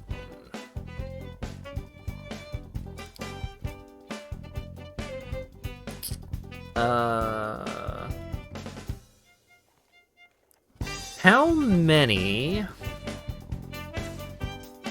effects do I have in the tokens deck that increase the power of my creatures?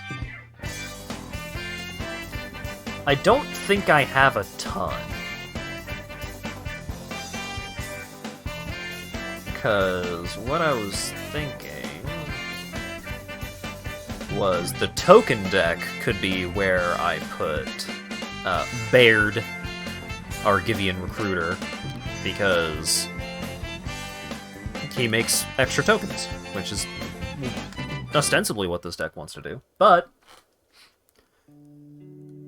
don't have a ton of consistent ways to make him stronger, and if he is not being made stronger, he does not make the tokens.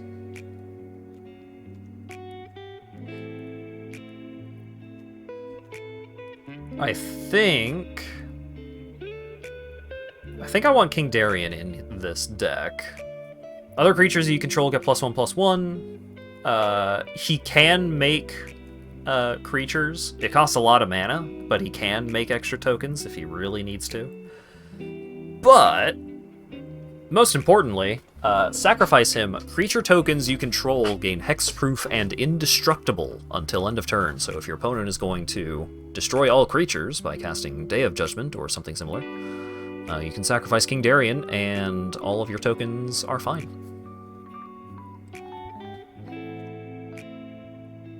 Not Meathook proof. Yeah, that's correct. Meathook Massacre continues to be a messed up magic card.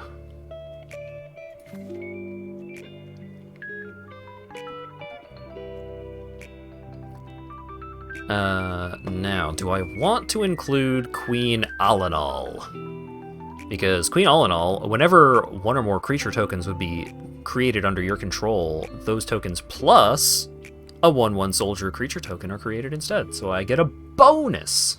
I get a bonus man. The casting cost is kinda harsh of green, white, white. In a 3-color deck, that's it's kinda difficult to deal with, but just getting a bonus dude whenever you make a token, which this deck does a lot.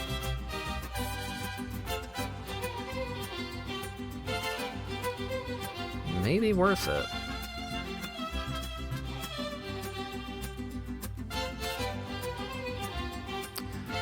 Is there any status that protects against things like Meathook that give you -X toughness? Being bigger. If your creatures are big enough to not have their toughness reduced to 0 or below, then you are resistant to Meathook Massacre. Otherwise, no. Countering the spell. Captain's Call? Oh, right. Captain's Call is the sorcery? Yeah. No, that's not what we're looking for in this deck. This deck is higher power than this. Defiler of Faith probably gets in. Whenever you cast a white permanent spell, you make a 1/1. And also, it's a 5/5 with Vigilance, which is pretty good. And also, all of my white permanent spells get discounted. Oh, phase out. Yeah, that's true, that's true, that's true. I don't think there's many good ways to phase out all your stuff. But if you can, then you can.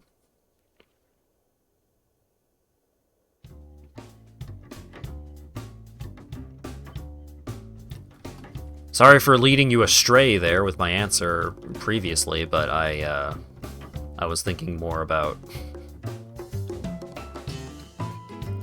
Like, Teferi's Protection is, like, the one really good effect of that kind that I can call to mind. And everything else is just like, baby, kinda, I guess.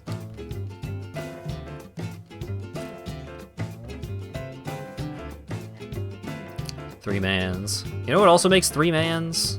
Starnheim Unleashed can make three mans if you put a bunch of mana into it.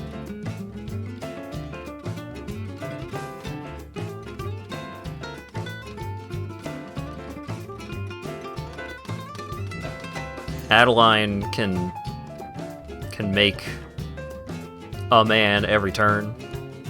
That adds up to 3.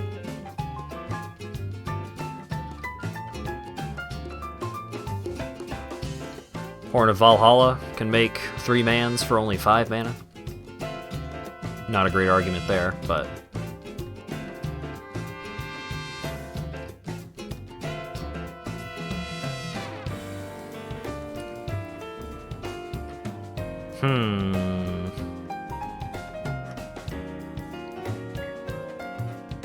Oh hey, I was talking about this guy earlier. Legion Warboss.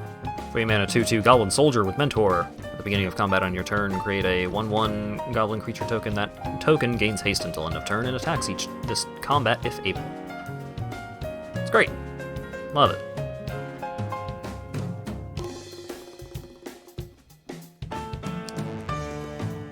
I do feel like I need to cut down on some of the higher cost stuff in this deck. I don't have a ton of land synergies, so I might be able to cut Scoot Swarm.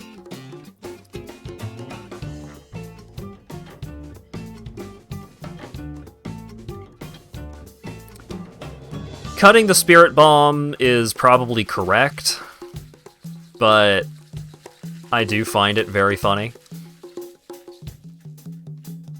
Of, like, giving all of my creature tokens Vigilance with Intangible Virtue and attacking in, and then second main after combat, tap all of them to cast Explosive Singularity.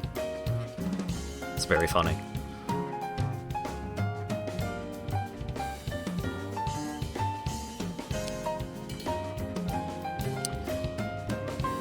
Reese the Redeemed, like...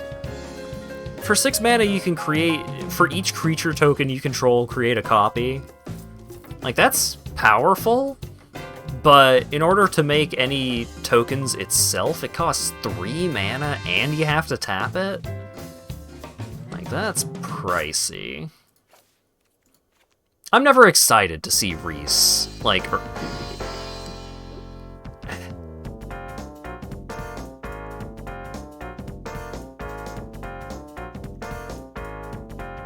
Buddy Roastmaster will often win the game on his own, of just like, I don't even have to attack, I'm just going to make 8 idiots and hit you for 8 damage. What you gonna do about it? Verdant Command is pretty good.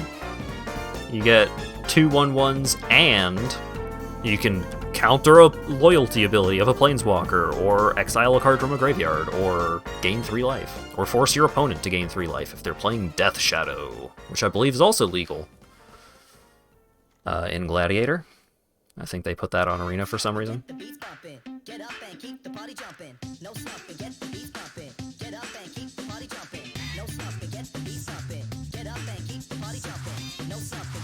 March of the Multitudes is pretty hot.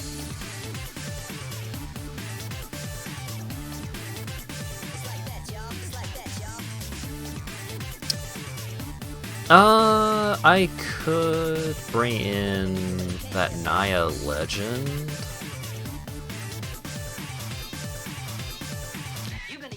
X red, white, green. I think his name is like Rocco or something. I think he's the 3/1.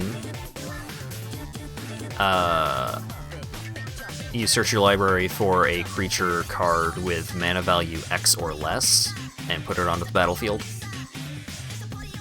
And that would be pretty good for searching up, like, Jetmir, pretty good for searching up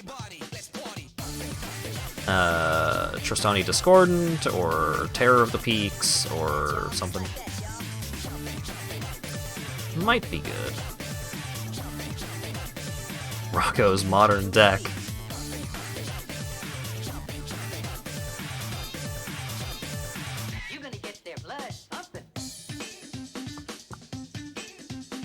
Kabira Takedown is a pretty funny include in this deck. You can play it as a tapped land that taps to add white, or you can play it as a 2-mana instant, deals damage equal to the number of creatures you control to target creature or planeswalker. And the number presented there is often a lot, or at the very least, enough.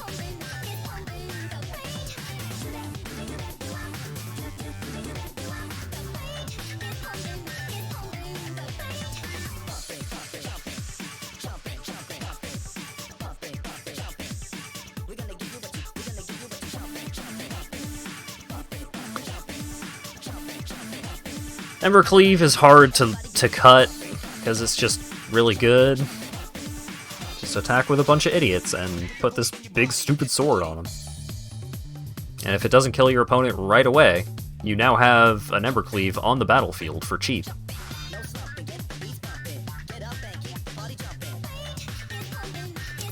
Eska's Chariot. It makes cats. It copies your biggest, coolest tokens. It's really good. Toski draws a bunch of cards, because you have a bunch of expendable idiots that you can just throw at your opponent, and if one of them gets through, then usually that's good enough.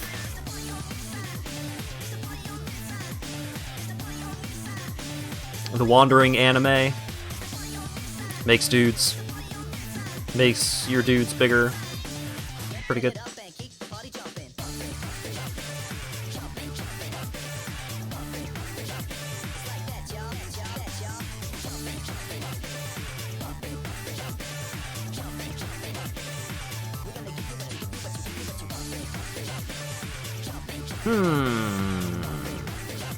What am I cutting here?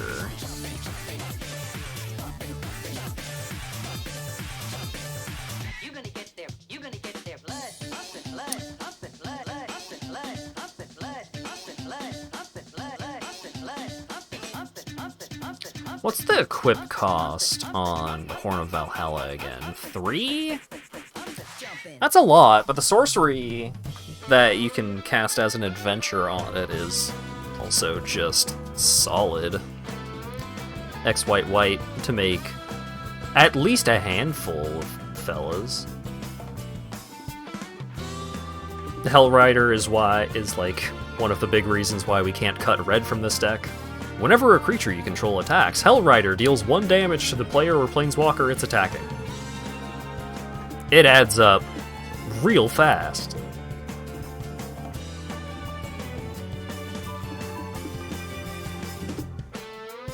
I was thinking about cutting Vivian, but I forgot about Vivian's passive ability. Like the static ability of you may look at the top card of your library at any time, you may cast creature spells from the top of your library. Like, that's really good. That can draw you a couple of cards. Like, that's strong. Even if I basically just never used either of her other abilities, that static ability is real good.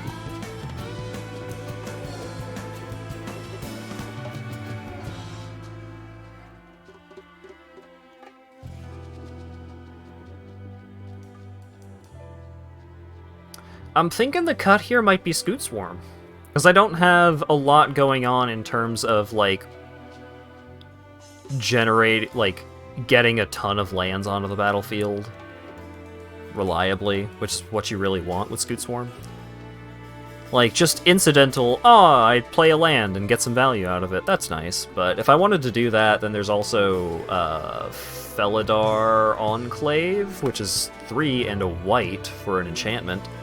That says, whenever a land enters the battlefield under your control, you may make a 2/2 cat, or put a +1/+1 counter on each creature you control. And, like, Scoot Swarm can theoretically just get out of hand and win the game on its own, but I don't think it's right for this deck. Do I have Jetmir? Sure do! Jetmir is one of the best cards in this deck. Like, why yes, I would like to pay 4 mana for a 5/4 and give all of my creatures Vigilance, Trample, and Double Strike. And also +3/+0. Like, yeah, I want that. That's pretty good.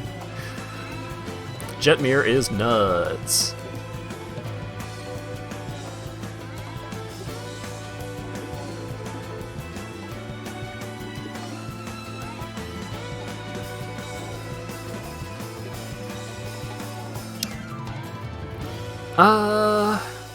Urza assembles the Titans. Tempting.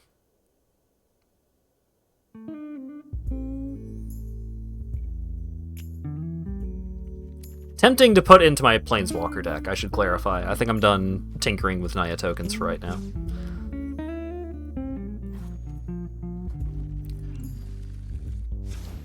So, I want to look at something here.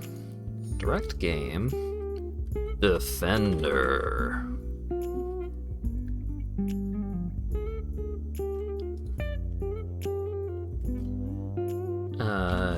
Type creature.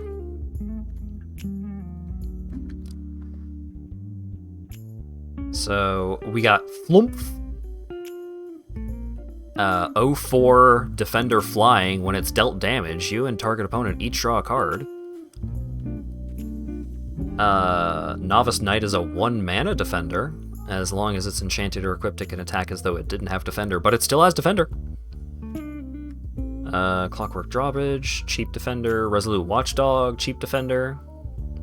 You can pay to sacrifice it to give another creature you control indestructible, which can be kind of handy here.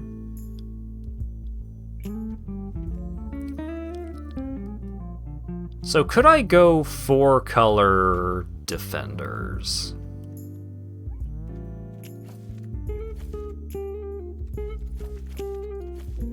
No, not you. Get out of here. Attacking creatures you control get +1/+0. Not immediately what I'm looking for. This is what I'm looking for. Wingmantle Chaplain. 4 mana 0/3 defender. When it enters the battlefield, create a 1/1 white bird creature token with flying. For each creature with defender you control, whenever another creature with defender enters the battlefield under your control, create a 1/1 white bird creature token with flying.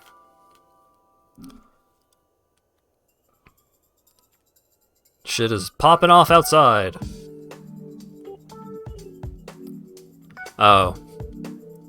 1 mana 1/3 defender zombie. Tap 3 untapped creatures you control. Look at the top card of your library. You may put it into your graveyard. I was excited until we got to the word graveyard. I was like, oh, I can have untapped creatures. Oh, look at all these different versions of Wall of Runes I have. Wow. As long as there are 2 or more counters among creatures you control, you can attack as though it didn't have defender. Here we go.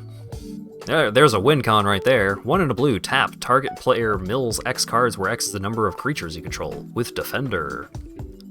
Wall of Lost Thoughts. Enters the battlefield, target player mills 4 cards. And it's a defender. Flash Defender. 3/3 Defender for 2. Seems good. I mean, it doesn't seem good, but it seems like what I'm looking for. Academy Wall. 3 mana 0/5 Defender. Whenever you cast an instant or sorcery, you may draw a card, then discard a card. Only triggers once each turn, so it's not amazing, but it's something. Modified creatures you control can attack as though they didn't have Defender. Blight Pile. 2 and a black, tap. Each opponent loses X life, where X is the number of creatures with Defender you control.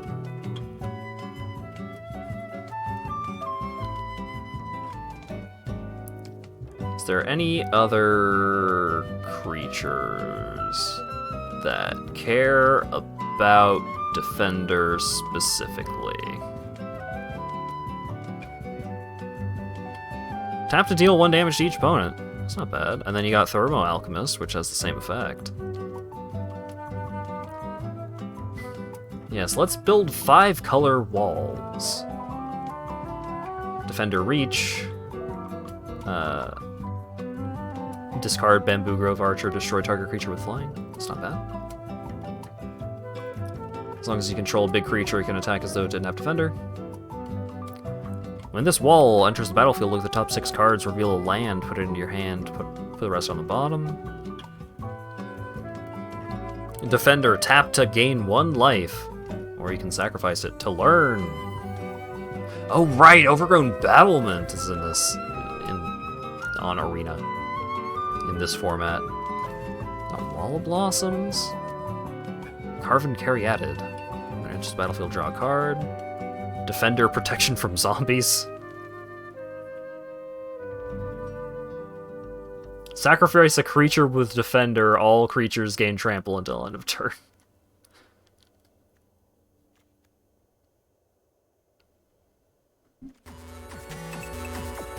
Later, Badrick. Yeah, I don't know how much longer I'm gonna be going. I don't think this deck is gonna come together.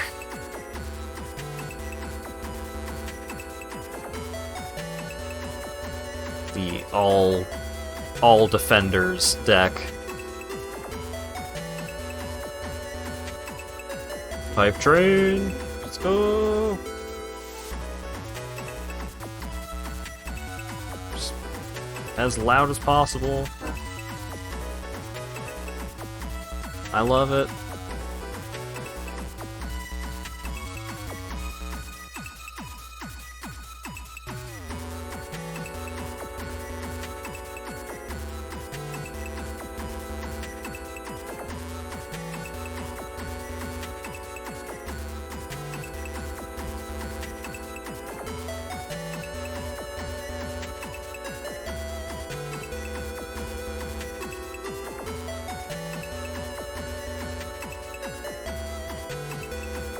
Oh, are there any hot defenders that I currently don't own?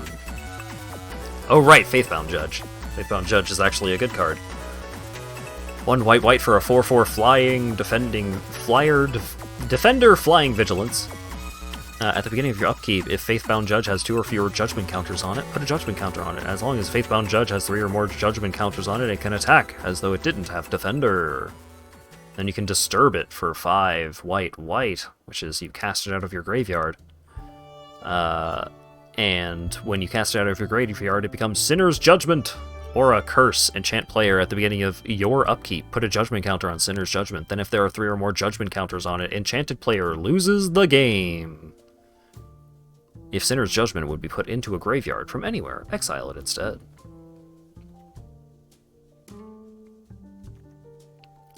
So I currently... Oh, right. There's also Arcades, the Strategist. Whenever a creature with Defender enters the battlefield under your control, draw a card. Each creature you control with Defender assigns combat damage equal to its toughness rather than its power and can attack as though it didn't have Defender. Alright, so if we just do Bant. Cut Blight Pile, sadly. Up to 1 target creature's base power perpetually becomes equal to its toughness. It perpetually gains. This creature can attack as though it didn't have Defender.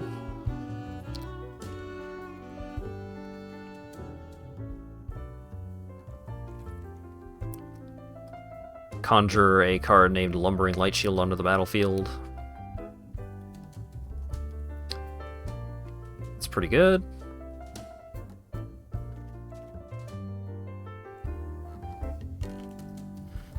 Create an 0/3 white wall, and then you have hexproof. Oh god. If I actually try and make this deck a thing, it's going to be very annoying. I'm just gonna play a bunch of walls, and you're just gonna have to sit there and deal with it. Hello, Resto Kiki. I'm goofing around with Gladiator decks.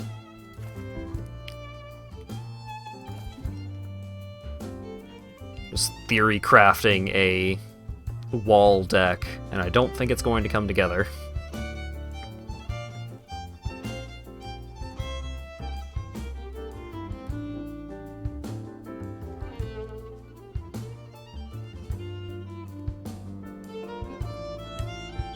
That's a good. That is a good emote. You're right.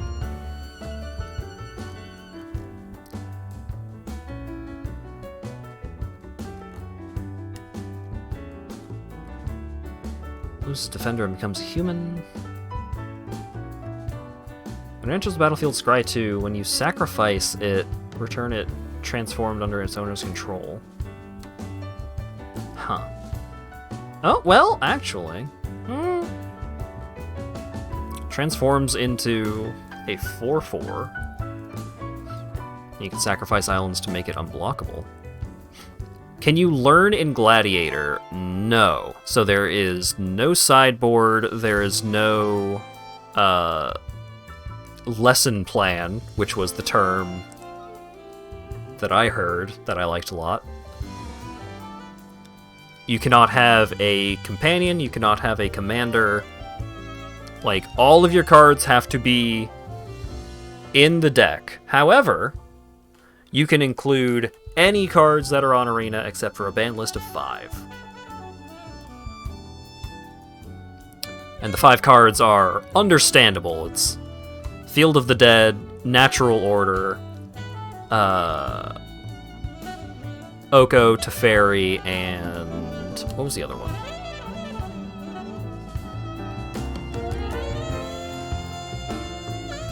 Field of the Dead, Natural Order, Nexus of Fate, Oko, and 3 mana Teferi.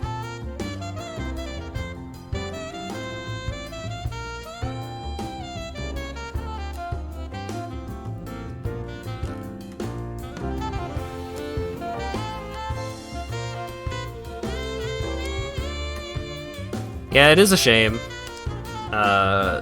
Like, I feel like companions and commanders and stuff, I can do without that for Gladiator. But I don't know, I feel like a learn board would be the most reasonable, like, cards outside the game kind of mechanic.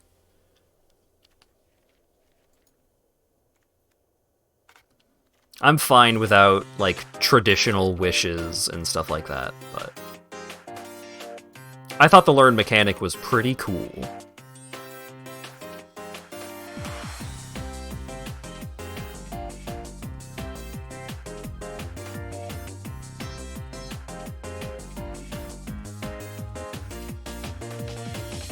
Venture into the dungeon? Oh boy! I think the rebalanced version of this card is much better. I vaguely recall that being a thing.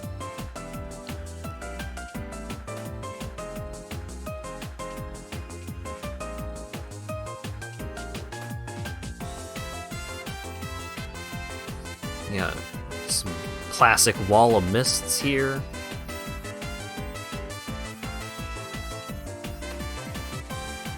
So here's my where I'm running into my mental block here is like, how much stuff should I include that isn't just creatures with Defender?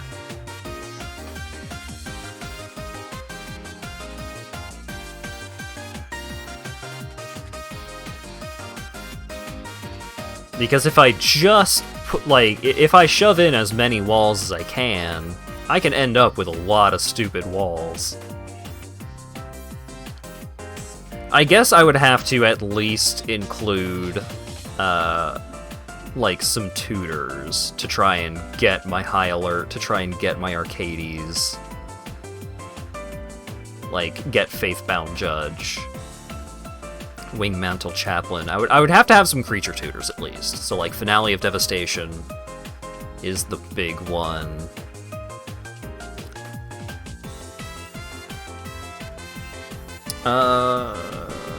Search for library.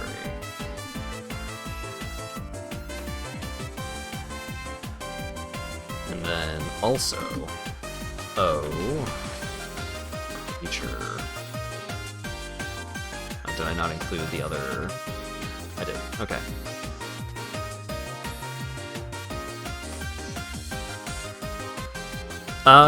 Let's see. So we would have Ranger Captain of Eos, Ranger of Eos.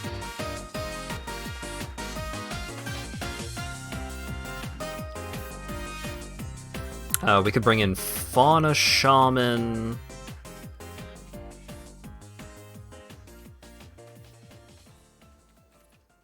Can't bring in Natural Order. March of Burgeoning Life? Oh, right. March of Burgeoning Life has that weird condition that makes it really disappointing. So it has the March effect of, as an additional cost to cast this spell, you may exile any number of green cards, because this is the green one, from your hand. This spell costs 2 less to cast for each card exiled this way. Choose target creature card with mana value less than X. Search your library for a creature card with the same name as that creature. Put it onto the battlefield tapped, then shuffle. So, because this is a singleton format, that is a non-starter. That's a bad idea to include.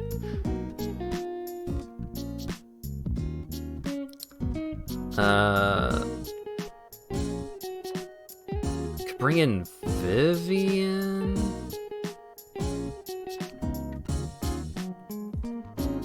Oh, I don't have Primal Command?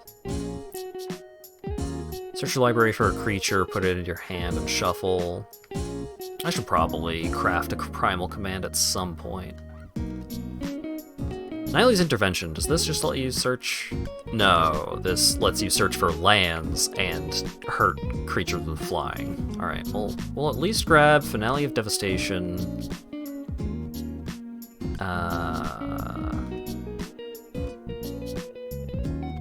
Greatest power among creatures you control. That's not helpful. Fauna Shaman, Ranger Captain, Ranger. I think a bunch of these blue ones are for, like...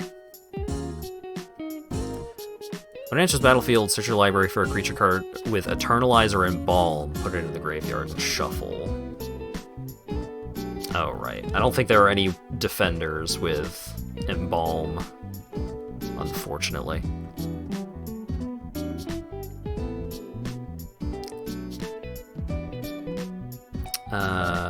Rocco is red, unfortunately.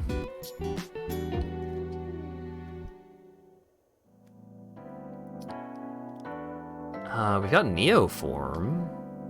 Search your library for a creature. As an additional cost to cast this spell, sacrifice a creature. Search your library for a creature card with mana value equal to 1 plus the sacrifice to creature's mana value. Put that card onto the battlefield with an additional +1/+1 counter and shuffle. So that could be pretty useful here, because there's a bunch of walls that we can, like, slowly work our way up through until we hit, like, Ranger Captain of Eos, Ranger of Eos, Shield Wall Sentinel, Wingmantle Chaplain, Arcades. Does that mean I would want to play Vannifar in this deck? Do I want to make a Bant Vannifar wall deck? I don't know if that's a good idea. How far am I willing to go to make this bad deck idea function?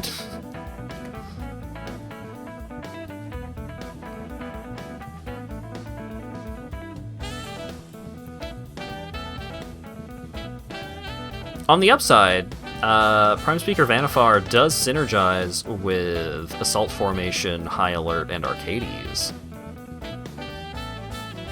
Oh wait, no, it doesn't synergize with Arcades because Arcades specifies each creature you control with Defender assigns its combat damage equal to its toughness rather than its power. So it's not just creatures with fat asses. It has to specifically be a creature with Defender.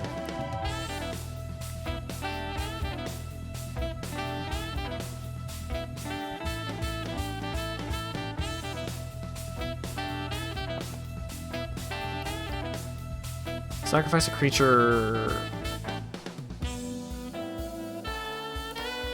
I mean, if I'm really married to the idea of winning with creatures with Defender, I have to include a lot of creatures that don't have Defender. Tragic.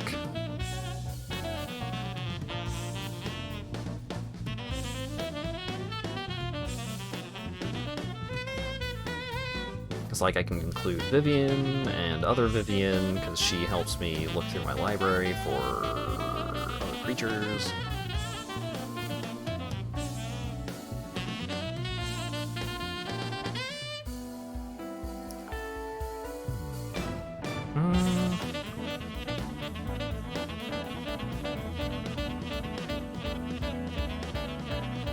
Alright, if I go back to Defender... Oh wait, what if I search toughness?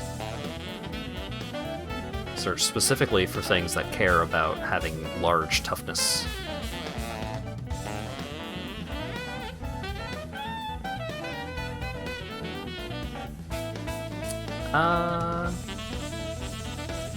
When it enters the battlefield, you may have your life total become the total toughness of creatures you control.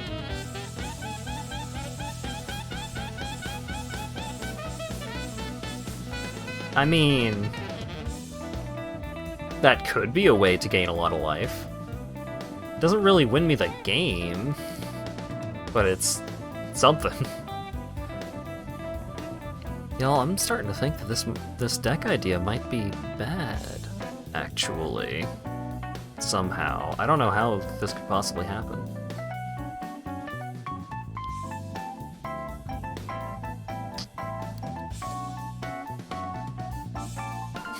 You can play Tarmogoyf. Tarmogoyf's toughness can get pretty big.